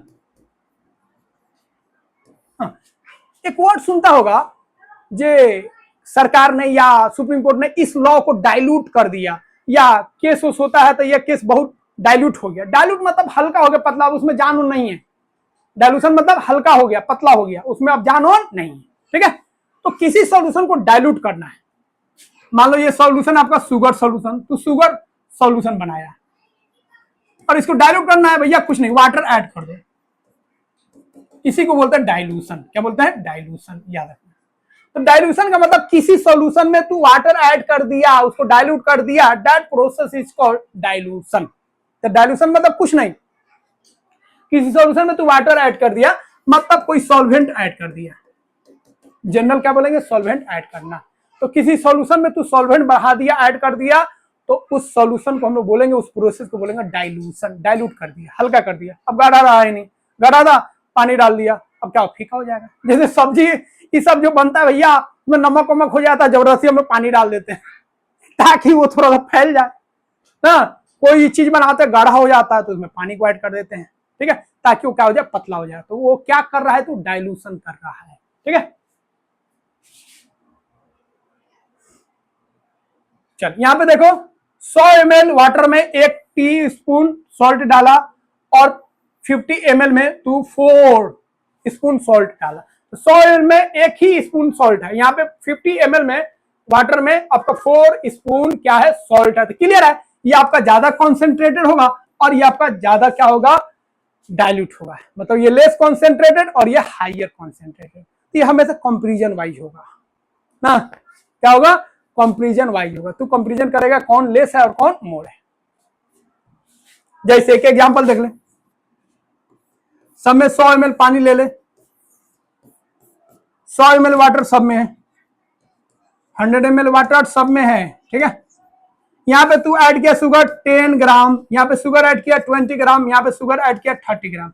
कौन ज्यादा, ये इसको मान ले ए है, इसको मान ले बी है और ये सी है, तो तू क्या बोलेगा, B is more concentrated than ए।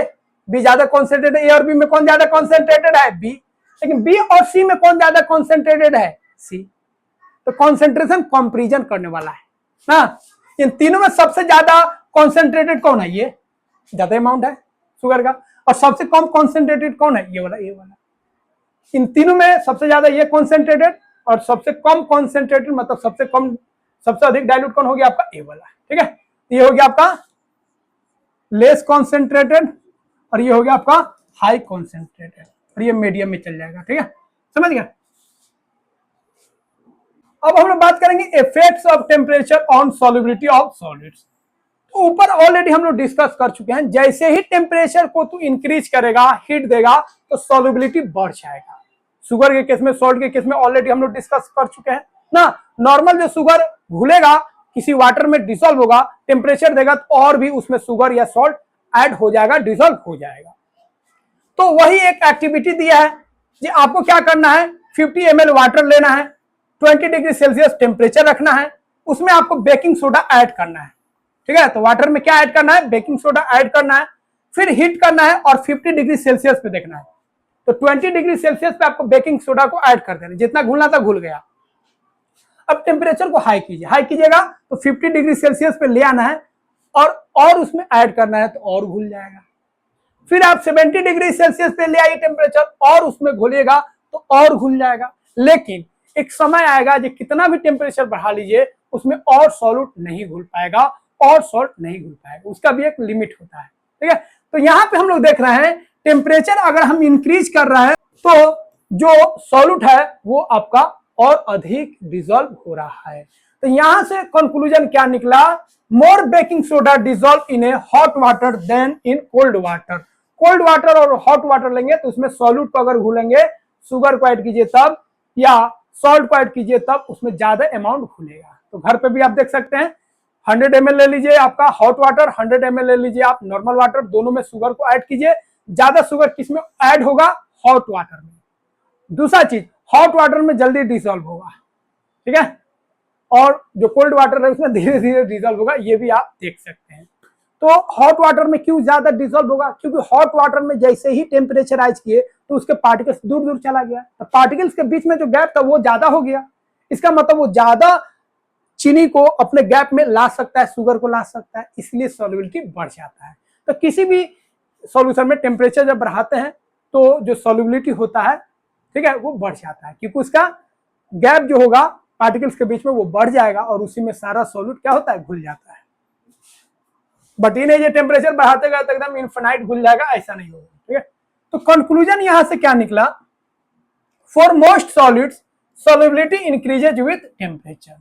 अगर किसी सॉलिड को लिक्विड में आप घोल रहे हैं तो टेम्परेचर अगर आप बढ़ाते हैं, याद रखिएगा सॉलिड और लिक्विड के केस हम लोग बात कर रहे हैं, ठीक है। ऊपर जितना भी हम लोग डिस्कस किए हैं सॉलिड इंटू लिक्विड का बात किए हैं, तो सॉलिड और लिक्विड को डिसॉल्व कर रहा है तो टेम्परेचर अगर आप बढ़ाएगा तो सॉल्युबिलिटी क्या होगा, इंक्रीज करेगा। क्या करेगा, इंक्रीज करेगा, ठीक है। मतलब जो सैचुरेटेड सॉल्यूशन है जिसमें आप कोई सॉल्यूट नहीं घुल रहा था वो क्या हो जाएगा, अनसैचुरेटेड हो जाएगा। क्या हो जाएगा, अनसैचुरेटेड। तो सैचुरेटेड सॉल्यूशन को हम लोग अनसैचुरेटेड सॉल्यूशन बना सकते हैं, मतलब जिसमें चीनी अब नहीं घुल रहा था उसमें अब चीनी को ऐड कर सकते हैं, घोल सकते हैं। कब, जब हम लोग टेम्परेचर बढ़ाएंगे तब, ठीक है, जब हम लोग टेम्परेचर बढ़ाएंगे तब, ये याद रखिएगा। अब हम लोग अगला पॉइंट पढ़ेंगे। तो अभी हम लोग डिस्कस किए हैं किसका सॉल्युबिलिटी, सॉलिड इंटू लिक्विड। अब हम लोग सॉल्युबिलिटी की बात करेंगे गैस इंटू लिक्विड। तो क्या गैस लिक्विड में डिसॉल्व होता है, यस, ऊपर आपको बता चुके हैं कोई भी स्टेट दूसरे स्टेट में डिसॉल्व होगा। गैस सॉलिड में, लिक्विड में, गैस में, सब में डिसॉल्व होगा। उसी तरह लिक्विड सब में डिसॉल्व होगा, सॉलिड सब में डिसॉल्व होगा। 9 टाइप्स का सॉल्यूशन बनता है। तो गैस लिक्विड में डिसॉल्व होगा, ये आपका मोस्ट इंपोर्टेंट है। क्यों, क्योंकि एयर जो है आपका, एयर, वो आपका डिसॉल्व है किसमें, वाटर में डिसॉल्व है।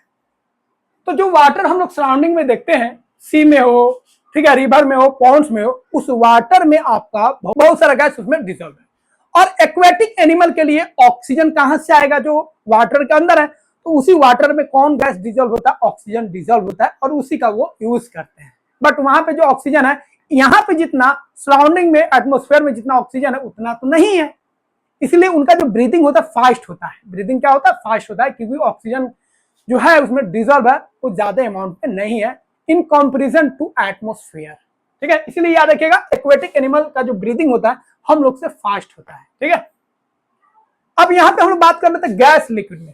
तो पहला क्वेश्चन यही है, क्या गैस लिक्विड में डिसॉल्व होता है? यस, गैस जो है लिक्विड में डिसॉल्व होता है, लाइक ऑक्सीजन, कार्बन डाइऑक्साइड, ये आप लिख सकते हैं। और कोई एग्जांपल, जो कोल्ड ड्रिंक हम लोग पीते हैं, तो कोल्ड ड्रिंक में एक गैस होता है कार्बन डाइऑक्साइड गैस।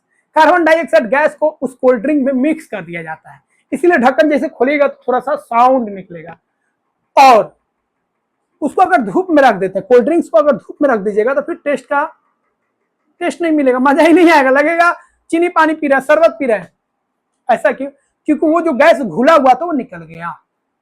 तो यहाँ पे एक माइंड में आपका बात आ रहा होगा, गैस अगर लिक्विड में डिसॉल्व है तो उसके लिए टेम्परेचर लो रखना है कि हाई? लो। तो गैस लिक्विड में कब घुलेगा? जब लो टेम्परेचर होगा तब। तो लो टेम्परेचर पे गैस लिक्विड में घुला रहता है, डिसॉल्व रहता है, लेकिन टेम्परेचर बढ़ता है तो गैस लिक्विड से निकलने लगता है। इसीलिए कोल्ड ड्रिंक्स को हम लोग कहाँ रखते हैं? रेफ्रिजरेटर में रखते हैं, फ्रीजर में रखते हैं, ताकि वो जो गैस है उसमें घुला रहे, मिला रहे, तभी तो टेस्ट आएगा और निकलेगा ढकार, पूरा मूड क्लियर हो जाएगा। ठीक है, तो गैस और लिक्विड का यहाँ पे सॉल्युबिलिटी की बात कर रहे हैं। तो जैसे ही टेम्परेचर तो इंक्रीज करेगा, जो सॉल्युबिलिटी है गैस का वो डिक्रीज कर जाएगा, ध्यान रखना। ठीक है, अब जो एक्वेटिक एनिमल्स है उसका दो तरह का लाइफ बात करते हैं, एक कोल्ड वाटर में और एक वार्म वाटर में। कोल्ड वाटर मतलब हो गया आपका विंटर, और वार्म वाटर मतलब हो गया आपका समर। समर में वाटर क्या होगा? वार्म होगा। तो किसमें एक्वेटिक एनिमल्स अच्छा फील करेंगे? तो देखो, कोल्ड वाटर मतलब लो टेम्परेचर है, तो लो टेम्परेचर होगा तो ऑक्सीजन अधिक घुला रहेगा वाटर में, तो एक्वेटिक एनिमल को कोई दिक्कत नहीं होगा। तो एक्वेटिक एनिमल को मजा कब आएगा? मतलब वो अच्छा से ब्रीथिंग कर पाएंगे कब? जब विंटर होगा तब, लो टेम्परेचर होगा तब।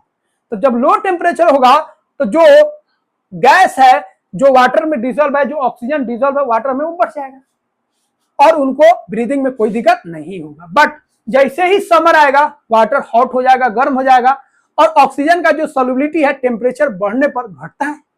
तो जैसे ही टेम्परेचर बढ़ेगा, गर्मी में टेम्परेचर बढ़ता है, हॉट हो जाता है वाटर, और वहां से ऑक्सीजन का जो सॉल्युबिलिटी है घट जाएगा। पहले अगर जितना ऑक्सीजन डिसॉल्व था वो कम हो गया, तो एक्वेटिक एनिमल को ब्रीदिंग में दिक्कत होने लगता है। इसलिए एक्वेटिक एनिमल अच्छा ब्रीदिंग कर पाएंगे कब? जब विंटर होगा तब। और समर में वाटर हॉट हो जाता है, वार्म हो जाता है, जिस कारण जो ऑक्सीजन का सॉल्युबिलिटी है घट जाता है, जिस कारण वो ब्रीदिंग अच्छा नहीं कर पाएंगे, मतलब उनको दिक्कत होगा। तो वो ठीक है विंटर में रहना पसंद करेंगे। तो टेम्परेचर का इफेक्ट देख लिया। टेम्परेचर अगर इंक्रीज करेंगे तो गैस का जो सॉल्युबिलिटी होगा डिक्रीज होगा, और टेम्परेचर अगर कम करेंगे तो गैस का जो सॉल्युबिलिटी है वो बढ़ जाएगा। ठीक है, अब हम लोग बात करेंगे प्रेशर का। क्या प्रेशर भी इफेक्ट करेगा गैस जो लिक्विड में घुला हुआ है? यस। तो देखो, प्रेशर मतलब सिंपल याद रखना भाई, प्रेशर कोई नया चीज नहीं, प्रेशर मतलब दाबना, दाबना, प्रेस करना, याद रखना। तो देख, जैसे ही तू प्रेस करेगा तो ये जितना भी गैस है वो सब क्या होगा? पानी में घुलेगा।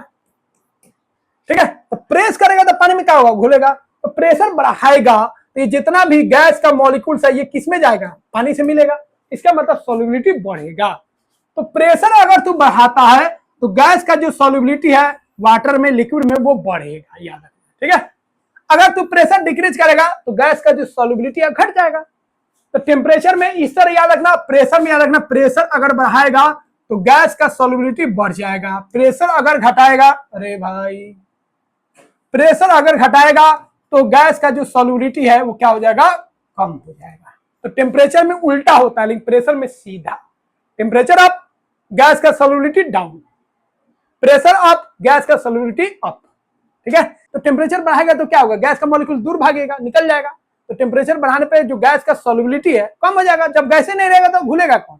और प्रेस कर रहा है, प्रेशर बढ़ा रहा है, मतलब गैस को तू नजदीक ला रहा है लिक्विड के, तो उस केस में क्या होगा, जो सॉल्युबिलिटी है गैस का बढ़ जाएगा। इसलिए जो कोल्ड ड्रिंक जो सील्ड होता है ना, उसको जब सीलिंग किया जाता है तो वहां का प्रेशर बहुत ज्यादा होता है। नहीं तो कम प्रेशर में अगर कोल्ड ड्रिंक सील करेगा तो भैया टेस्ट नहीं आएगा, क्या कि जो कार्बन डाइऑक्साइड गैस है वो घुला नहीं है। तो जो कोल्ड ड्रिंक हम लोग पीते हैं ना, वहां पे दो चीज काम करता है। एक, कम प्रेशर में उसको सील किया जाता है ताकि कार्बन डाइऑक्साइड उसमें घुला रहे, और दूसरा टेम्परेचर को भी लो रखा जाता है। तो कोई गैस लिक्विड में घुला रहा है, उसके लिए क्या करना है, टेम्परेचर को लो करना है और प्रेशर को हाई करना है। ठीक है, तो यहाँ पे लिखा हुआ है this is why soda fizzes when open, pressure drops and dissolve gas escape. जैसे ही खोलेगा प्रेशर डाउन हो जाएगा और उसमें से जो गैस घुला था वो निकल जाएगा। तो प्रेशर क्या रखना है, हाई, और टेम्परेचर कम रखना है। किसके लिए, गैस प्लस लिक्विड के लिए। गैस अगर लिक्विड में घुला है उसके लिए ज्यादा से ज्यादा घुला रहे। ठीक है, तो फ्रेंड्स हाफ पार्ट हम लोग कंप्लीट कर चुके हैं सॉल्यूशन के बारे में। सॉल्यूट क्या होता है, सॉल्वेंट क्या होता है, saturated, unsaturated, super saturated, dilute, और डाइल्यूशन क्या होता है, टेम्परेचर बढ़ाने पर सॉलिड और लिक्विड का जो सॉल्युबिलिटी होता है उसमें क्या फर्क आता है। ठीक है, उसके बाद गैस जो लिक्विड में घुला रहता है उसमें टेम्परेचर का क्या इफेक्ट होता है, प्रेशर का क्या इफेक्ट होता है। एक चीज और, सॉलिड और लिक्विड जब घुलता है ना तो उसको टेम्परेचर इफेक्ट करता है, लेकिन याद रखिएगा उसको प्रेशर इफेक्ट नहीं करता है, क्योंकि प्रेशर जो है सॉलिड को इफेक्ट नहीं कर पाएगा। तो सॉलिड जब लिक्विड में घुलता है टेम्परेचर इफेक्ट करेगा, टेम्परेचर बढ़ाएंगे तो सॉल्युबिलिटी इंक्रीज करेगा, लेकिन प्रेशर का कोई रोल नहीं होता है। लेकिन जब गैस लिक्विड में डिसॉल्व होगा तो टेम्परेचर भी इफेक्ट करेगा और प्रेशर भी इफेक्ट करेगा।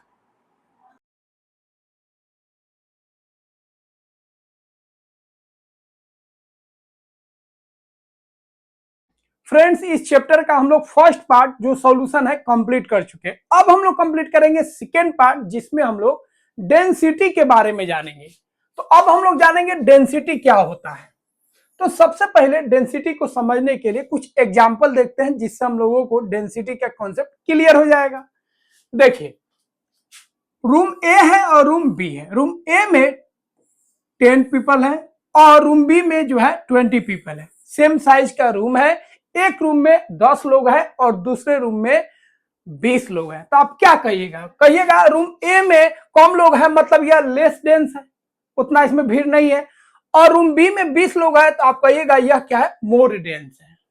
उसी तरह एक और एग्जांपल देखते हैं। बॉक्स ए में जो है 100 पार्टिकल्स हैं और बॉक्स बी में 200 पार्टिकल्स है। तो बॉक्स ए में 100 पार्टिकल्स है और बॉक्स बी में 200 पार्टिकल्स है। तो आप क्या बोलेगा, बॉक्स ए जो होगा लेस डेंस होगा और बॉक्स बी जो होगा मोर डेंस होगा।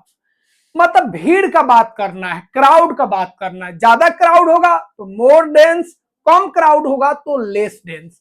इन दोनों फॉरेस्ट को देखिए, यहाँ पे ज्यादा फॉरेस्ट है, फॉरेस्ट का पूरा क्राउड है, यहाँ पे कम फॉरेस्ट है तो इसको क्या बोलेंगे, लेस डेंस।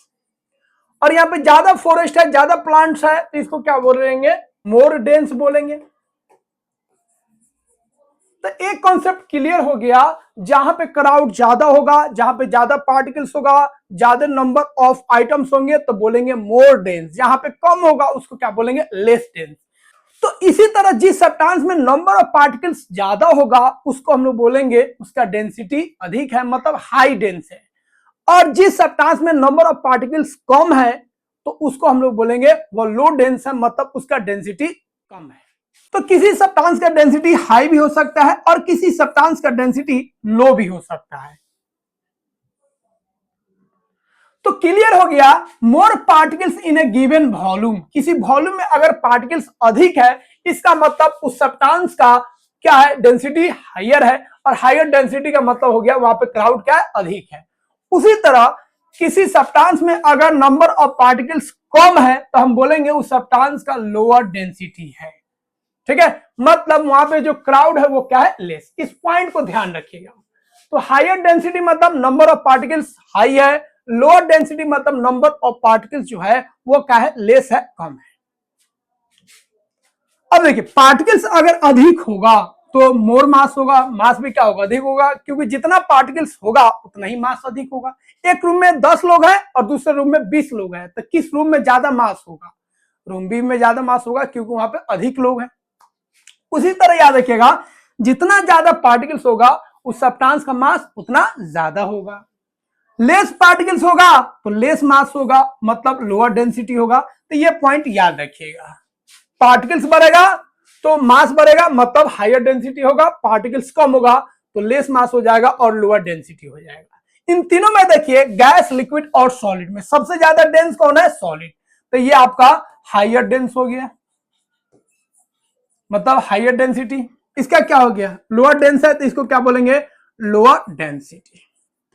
और ये आपका मीडियम हो गया। तो यहां से आपका गैस से लिक्विड, लिक्विड से सॉलिड, आपका डेंसिटी क्या हो रहा है? बढ़ रहा है, क्योंकि यहाँ पे पार्टिकल्स कम है, यहाँ पे पार्टिकल्स बढ़ गया और यहाँ पे बहुत अधिक पार्टिकल्स है। तो वॉल्यूम तीनों का सेम लिए है, लेकिन नंबर ऑफ पार्टिकल्स जो है इंक्रीज कर रहा है, मतलब डेंसिटी इंक्रीज कर रहा है। तो यहां से हम लोग क्लियर हो गए, डेंसिटी का मतलब हो गया सब्सटेंस का मास पर यूनिट वॉल्यूम। किसी दिए गए वॉल्यूम में सब्सटेंस का कितना मास है, उसी को हम लोग क्या बोलेंगे? डेंसिटी बोलेंगे। तो डेंसिटी का सिंपल फॉर्मूला हो गया, डेंसिटी बराबर हो गया आपका मास अपॉन वॉल्यूम।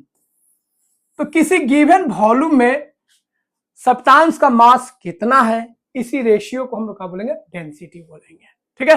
तो मास हाई होगा कब? जब पार्टिकल्स अधिक होगा। मास कम होगा कब? जब पार्टिकल्स कम होगा।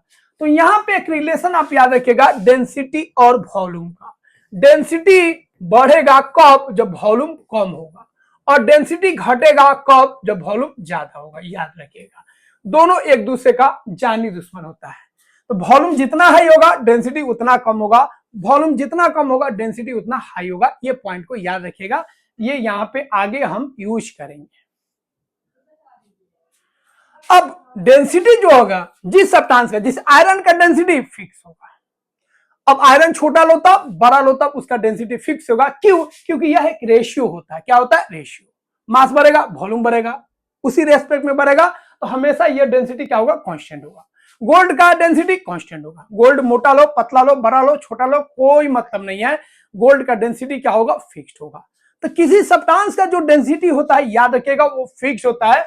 वह उस सब्सटेंस के शेप पर और उसके साइज पर, उसका शेप मोटा हो गया, पतला हो गया, कोई मतलब नहीं है, उसका साइज लंबा हो गया, छोटा हो गया, कोई मतलब नहीं है। तो शेप और साइज पे डेंसिटी डिपेंड नहीं करेगा, बट टेम्परेचर और प्रेशर पे डिपेंड करेगा।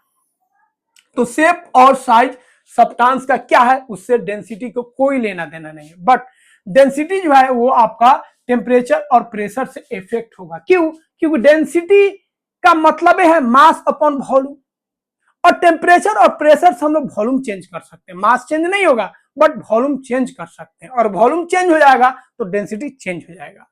तो आप याद रखिएगा, अगर हम प्रेशर का बात करेंगे, हमको किसको चेंज करना है? वॉल्यूम को चेंज करना है, और वॉल्यूम चेंज होगा तो प्रेशर ऑटोमेटिक, तो वॉल्यूम चेंज होगा तो डेंसिटी ऑटोमेटिक चेंज हो जाएगा। तो यहां पे आपको ध्यान रखना है प्रेशर का इफेक्ट। तो प्रेशर जो है सॉलिड के वॉल्यूम पे इफेक्ट नहीं कर सकता है, लिक्विड के वॉल्यूम को इफेक्ट नहीं कर सकता है, बट गैस जो होता है हाईली कंप्रेसेबल होता है, मतलब गैस के वॉल्यूम को प्रेशर चेंज कर सकता है। तो याद रखिएगा, प्रेशर जो है वो गैस के वॉल्यूम को चेंज कर सकता है, लेकिन सॉलिड और लिक्विड के जो वॉल्यूम है उसको चेंज नहीं करेगा। तो गैस के केस में याद रखना है, जब प्रेशर इंक्रीज करेगा तो वॉल्यूम क्या होगा? डिक्रीज करेगा। प्रेशर इंक्रीज होगा तो वॉल्यूम क्या होगा? डिक्रीज होगा, और वॉल्यूम डिक्रीज करता है, इसका मतलब डेंसिटी क्या हो जाएगा? बढ़ जाएगा। वॉल्यूम का उल्टा होता है, याद रखिएगा, कौन? डेंसिटी। इफेक्ट ऑफ टेम्परेचर का बात करेंगे तो टेम्परेचर में बता दिया, टेम्परेचर याद रखिएगा, टेम्परेचर जितना हाई होगा जो सब्सटेंस होता फैलता है, मतलब वॉल्यूम बढ़ता है। तो टेम्परेचर अगर आप बढ़ाइएगा तो वॉल्यूम भी बढ़ेगा, अगर वॉल्यूम बढ़ गया तो जो डेंसिटी है वो क्या हो जाएगा? कम हो जाएगा। तो ये दोनों पॉइंट आप याद रखिएगा, नोट कर लीजिएगा। तो गैस का अगर प्रेशर बढ़ाएंगे तो वॉल्यूम कम हो जाएगा, जिससे डेंसिटी बढ़ जाएगा। तो टेम्परेचर वाला में ध्यान रखिएगा, टेम्परेचर इंक्रीज करेंगे तो वॉल्यूम भी इंक्रीज करेगा, जिससे डेंसिटी डिक्रीज कर जाएगा। तो ये पॉइंट ध्यान रखिएगा। ठीक है, तो यहाँ पे क्लियर हो गया। अब बड़ा गोल्ड लीजिए तब, छोटा गोल्ड लीजिए तब, डेंसिटी जो होगा वो क्या होगा? कांस्टेंट होगा, क्योंकि यह एक रेशियो होता है। अब डेंसिटी का यूनिट क्या होगा, डेंसिटी बराबर क्या हो गया, मास अपॉन वॉल्यूम। तो मास का यूनिट क्या होता है, केजी होता है, और वॉल्यूम का यूनिट ऐसा यूनिट क्या होता है, मीटर क्यूब होता है। तो इसका ऐसा यूनिट हो जाएगा केजी पर मीटर क्यूब। तो केजी पर मीटर क्यूब इसका ऐसा यूनिट हो गया। कुछ और प्रैक्टिकल यूनिट भी हम लोग यूज करते हैं, जैसे ग्राम पर एमएल, ठीक है। तो इसका एक और यूनिट होता है, याद रखिएगा, ग्राम पर एमएल। और एक एमएल बराबर 1 मिलीलीटर बराबर होता है 1 सेंटीमीटर क्यूब, याद रखिएगा। ये दोनों वॉल्यूम का यूनिट है। तो केजी पर मीटर क्यूब में बात करेंगे या ग्राम पर एमएल में बात करेंगे। जनरली हम लोग ग्राम पर एमएल में बात करते हैं किसी भी सब्सटेंस का जो डेंसिटी होता है। जैसे वाटर का डेंसिटी कितना होता है, 1 ग्राम पर एमएल होता है, याद रखिएगा। अब हम लोग बात करेंगे रिलेटिव डेंसिटी। तो रिलेटिव डेंसिटी कोई नया चीज नहीं है। रिलेटिव मतलब आपको कंपैरिजन करना है, तुलना करना है। जैसे किसी को बोलता है ना, ये मेरा रिलेटिव है, आप क्या कर रहे हैं, आप तुलना कर रहे हैं, बताते हैं यह मेरा क्या है, यह मेरा कौन है, आप कंपैरिजन खुद से कर रहे हैं। तो उसी तरह होता है रिलेटिव डेंसिटी। तो किसी भी सब्सटेंस का रिलेटिव डेंसिटी निकालना है तो इसका रिलेशन हम लोग किससे निकालेंगे, हम लोग निकालेंगे वाटर से। तो नीचे लिख दीजिए डेंसिटी ऑफ वाटर। वाटर का डेंसिटी नीचे लिख दीजिए और ऊपर लिख दीजिए डेंसिटी जिस सब्सटेंस का आपको निकालना है, डेंसिटी ऑफ सब्सटेंस। इसी को हम लोग बोलते हैं, क्या बोलते हैं, रिलेटिव डेंसिटी। तो वाटर के डेंसिटी के रेस्पेक्ट में किसी सब्सटेंस का कितना डेंसिटी है, मतलब वाटर से वो कितना गुना भारी है, उसी को हम लोग क्या बोलेंगे, रिलेटिव डेंसिटी बोलेंगे। एक चीज और याद रखिएगा, डेंसिटी को हम लोग सिंपली वेट के फॉर्म में भी हम लोग इसको अप्लाई करते हैं। मतलब जो ज्यादा डेंस होगा वो ज्यादा हेवी होगा, जो कम डेंस होगा वो लाइट होगा, ये भी बात ध्यान रखिएगा। More dense more heavy, less dense less heavy. तो किसी भी सब्सटेंस का भैया रिलेटिव डेंसिटी निकालना है, उसका जो डेंसिटी है ऊपर लिख दो और जो वाटर का डेंसिटी है उससे डिवाइड कर दो, जो वैल्यू आएगा उसी को हम लोग क्या बोलेंगे, रिलेटिव डेंसिटी बोलेंगे। जैसे अल्युमिनियम का जो रिलेटिव डेंसिटी होता है वो होता है 2.7 ग्राम पर सेंटीमीटर क्यूब, या इसी को बोलेगा ग्राम पर एमएल। तो इसका मतलब हुआ यह वाटर से कितना डेंसर है, वाटर से ये कितना हेवियर है, 2.7 टाइम्स जो है वाटर से ये डेंसर है, हेवियर है। तो यहाँ पे हम लोग कंपेरिजन किससे करते हैं, रिलेटिव डेंसिटी में वाटर के डेंसिटी से हम लोग कंपेरिजन करते हैं। अब डेंसिटी निकालना है, तो डेंसिटी निकालने के लिए भैया एक निकालना है मास और एक निकालना है वॉल्यूम। तो मास निकालना एकदम आसान है, यह जो वेगिंग मशीन होता है, डिजिटल जो आप मशीन देखते हैं, वहां से किसी भी सब्सटेंस का आप मास आसानी से निकाल सकते हैं। ठीक है, चाइना डिश लेना है, वेट को 0 कर देना है, चाइना डिश में सब्सटेंस को रखना है, जितना वेट होगा वही उसका क्या हो जाएगा, मास हो जाएगा। तो इस तरह हम लोग यहां से मास कैलकुलेट कर लेंगे। अब वॉल्यूम कैसे कैलकुलेट करेंगे, तो देखिए अगर लिक्विड है तो लिक्विड को इसमें डालिए और देख लीजिए कितना एमएल है, तो लिक्विड का वॉल्यूम पता चल जाएगा। लेकिन एक ऐसा सब्सटेंस है जो सॉलिड है, तो सॉलिड में अगर सीधा हो, बुक की तरह हो, क्यूबॉइड हो, तो लेंथ गुने ब्रेथ गुने हाइट से निकाल लीजिए। लेकिन एक ऐसा सब्सटेंस ले लिए जिसका शेप क्लियर नहीं है, ठीक है, इरेगुलर शेप है, जैसे कोई स्टोन ले लिए। अब उस स्टोन का हम लोग वॉल्यूम कैसे निकालेंगे, या कोई ऐसा सब्सटेंस है जिसको हम मेजर नहीं कर पाएंगे, इरेगुलर शेप का है, तो उसका हम लोग वॉल्यूम कैसे निकालेंगे। तो उसका और सिंपल है, क्या कीजिए आप एक बीकर में क्या कीजिए, आप ले लीजिए वाटर, ठीक है, वाटर फुल कर लीजिए। मान लीजिए वाटर यहाँ पे आपका लेवल है इतना, अब इसमें क्या कीजिए, एक धागा से स्टोन को बांध दीजिए और इसको इसमें डालिए। इसमें डालिएगा तो पानी राइज होगा। मान लीजिए पानी राइज हुआ इतना, तो पानी पहले जो था वाटर इतना था, अब इतना राइज कर गया। मान लीजिए यहां से यहां आपका 10 सेंटीमीटर राइज कर गया। अब यहां से यहां वॉल्यूम देख लीजिए कितना वॉल्यूम है, कितना यूनिट है, वो उसका वॉल्यूम हो जाएगा। तो ये और आसान होता है, ठीक है। तो किसी भी इरेगुलर शेप का हो तो ऐसे आपको धागा लगा के उस पानी में डालना है, जितना पानी राइज होगा, जितना वॉल्यूम राइज होगा, वही उसका वॉल्यूम कहलाएगा। तो डेंसिटी निकालने के लिए मास अपॉन वॉल्यूम डिवाइड कर दीजिएगा, आपका आ जाएगा। जैसे यहाँ पे एग्जांपल है, मास दिया है, वॉल्यूम दिया है, डिवाइड कीजिएगा, डेंसिटी आ जाएगा। तो डेंसिटी इक्वल टू क्या हो जाएगा, मास अपॉन वॉल्यूम। तो मास कितना है 16.4 और वॉल्यूम कितना है आपका 5 से डिवाइड कर दीजिए, कितना हो जाएगा 5 3 जा 5 2 जा और 5 8 जा, ठीक है, 3.28 ग्राम पर सेंटीमीटर क्यूब, इसका क्या आ जाएगा, डेंसिटी आ जाएगा। अब नेचर में अगर डेंसिटी का बात करेंगे, ठीक है, तो अर्थ का बात करेंगे तो अर्थ का 3 लेयर होता है, एक क्रस्ट होता है ना, एक मेंटल होता है और एक क्या होता है, कोर होता है। अब मेंटल का दो बात करेंगे, एक अपर लेयर और एक लोअर लेयर, ठीक है। एक हो गया आपका अपर मेंटल, एक हो गया आपका लोअर मेंटल, एक हो गया आपका आउटर कोर, एक हो गया आपका इनर कोर ना। उसका एक थिकनेस होगा ना, तो मेंटल का ये हो गया आपका अपर मेंटल, ये हो गया लोअर मेंटल। कोर का भी लेयर होगा, दो लेयर, एक अपर और एक लोअर। तो उस तरीके से जो सबसे कम डेंस होता है वो होता है आपका क्रस्ट, सबसे अधिक जो डेंस होगा वो इनर कोर होता है, याद रखिएगा। तो क्रस्ट से ज्यादा डेंसर होगा अपर मेंटल, अपर मेंटल से ज्यादा डेंस होगा लोअर मेंटल, लोअर मेंटल से ज्यादा डेंस होगा आउटर कोर, और आउटर कोर से भी ज्यादा डेंस होगा कौन, इनर कोर। तो याद रखिएगा, ठीक है। तो ये बात ध्यान रखिएगा। दूसरा चीज यहां पे ध्यान रखिएगा, आउटर कोर जो होता है वो आपका लिक्विड स्टेट में होगा, लेकिन जो इनर कोर होता है वो आपका कौन स्टेट में होगा, सॉलिड स्टेट में होगा।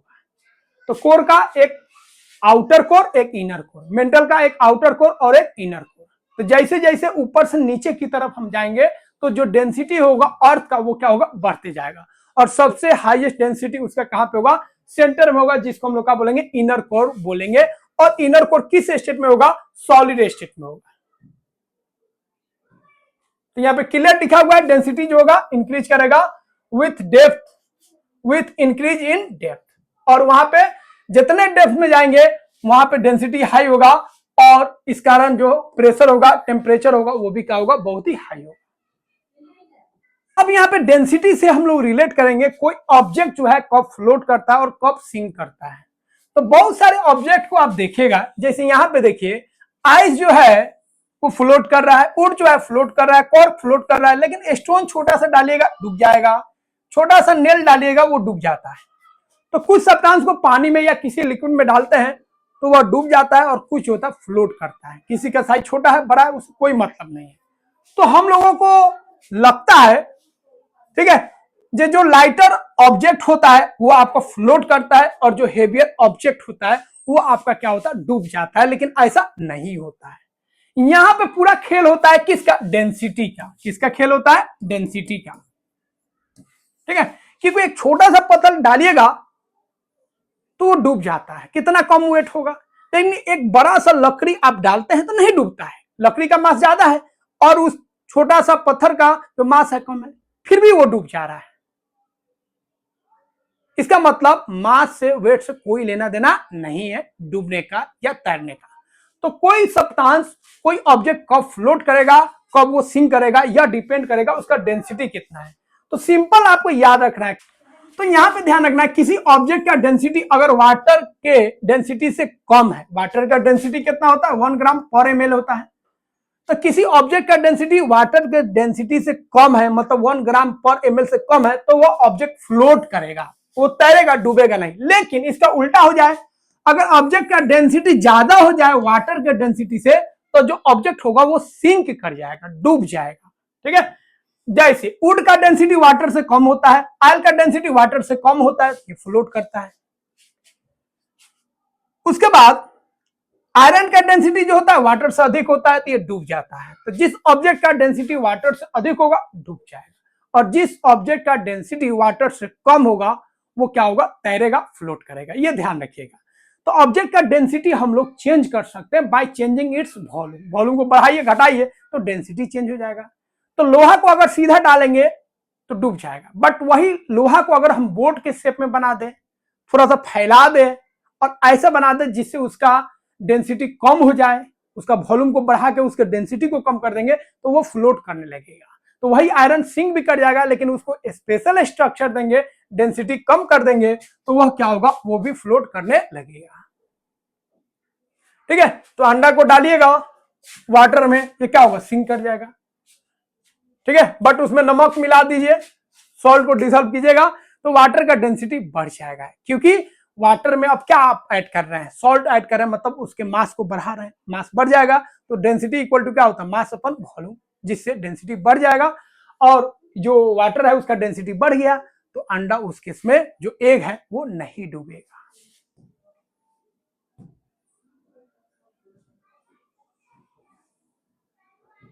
ठीक है। तो लोअर डेंसिटी होगा वाटर से फ्लोट करेगा, हाइयर डेंसिटी होगा वाटर से वो क्या होगा, सिंक कर जाएगा, डूब जाएगा। तो टेम्परेचर का अब हम लोग इफेक्ट देख लेते हैं। तो ऊपर आपको क्लियर कर चुके हैं टेम्परेचर और प्रेशर का इफेक्ट क्या होता है।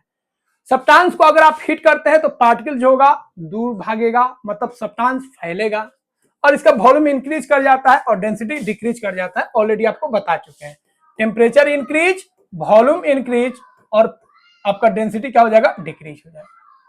कूल करेंगे, टेम्परेचर को कम करेंगे मतलब कूलिंग करेंगे, वॉल्यूम आपका घट जाएगा और जो डेंसिटी है वो आपका क्या हो जाएगा, इंक्रीज कर जाएगा। ठीक है, इसीलिए हॉट एयर जो होता है वो आपका ऊपर जल्दी राइज करता है और हॉट एयर अगर बैलून में डालेंगे तो बहुत ऊंचा अपने आप चला जाएगा। Effect of pressure on density ये भी आपको बता चुके हैं। गैस पर ही प्रेशर का इफेक्ट होगा, लिक्विड्स और सॉलिड पे प्रेशर का इफेक्ट नहीं होगा। तो गैस कंप्रेसिबल होता है, जितना प्रेशर हाई करेंगे वॉल्यूम क्या हो जाएगा, घट जाएगा और वॉल्यूम घटेगा इसका मतलब डेंसिटी क्या हो जाएगा, बढ़ जाएगा। तो ये पॉइंट्स ऊपर ऑलरेडी हम बता चुके हैं, इस पॉइंट्स को ध्यान में रखिएगा। अब यहां पे कुछ स्पेशल केस हम लोग बात कर लेते हैं।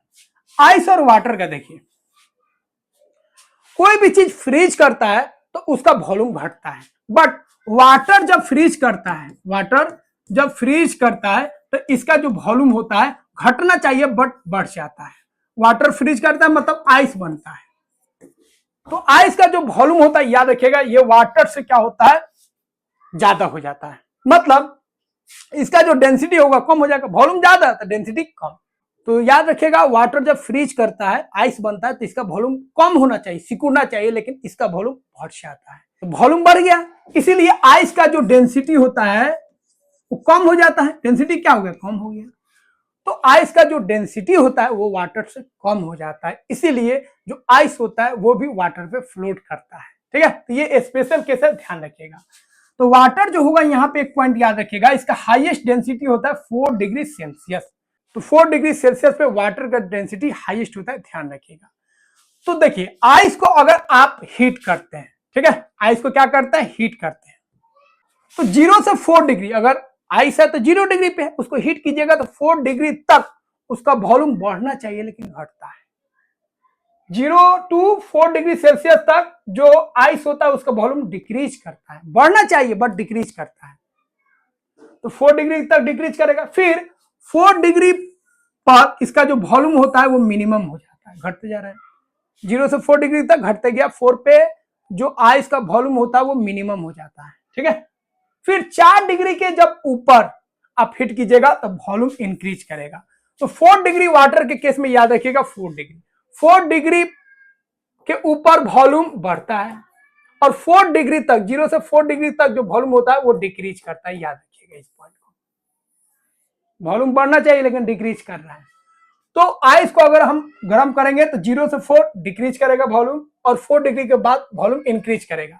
वॉल्यूम डिक्रीज होकर सबसे कम वॉल्यूम उसका 4 डिग्री पे आया, वॉल्यूम सबसे कम हो गया, इसका मतलब यहाँ पे डेंसिटी सबसे अधिक हो जाएगा।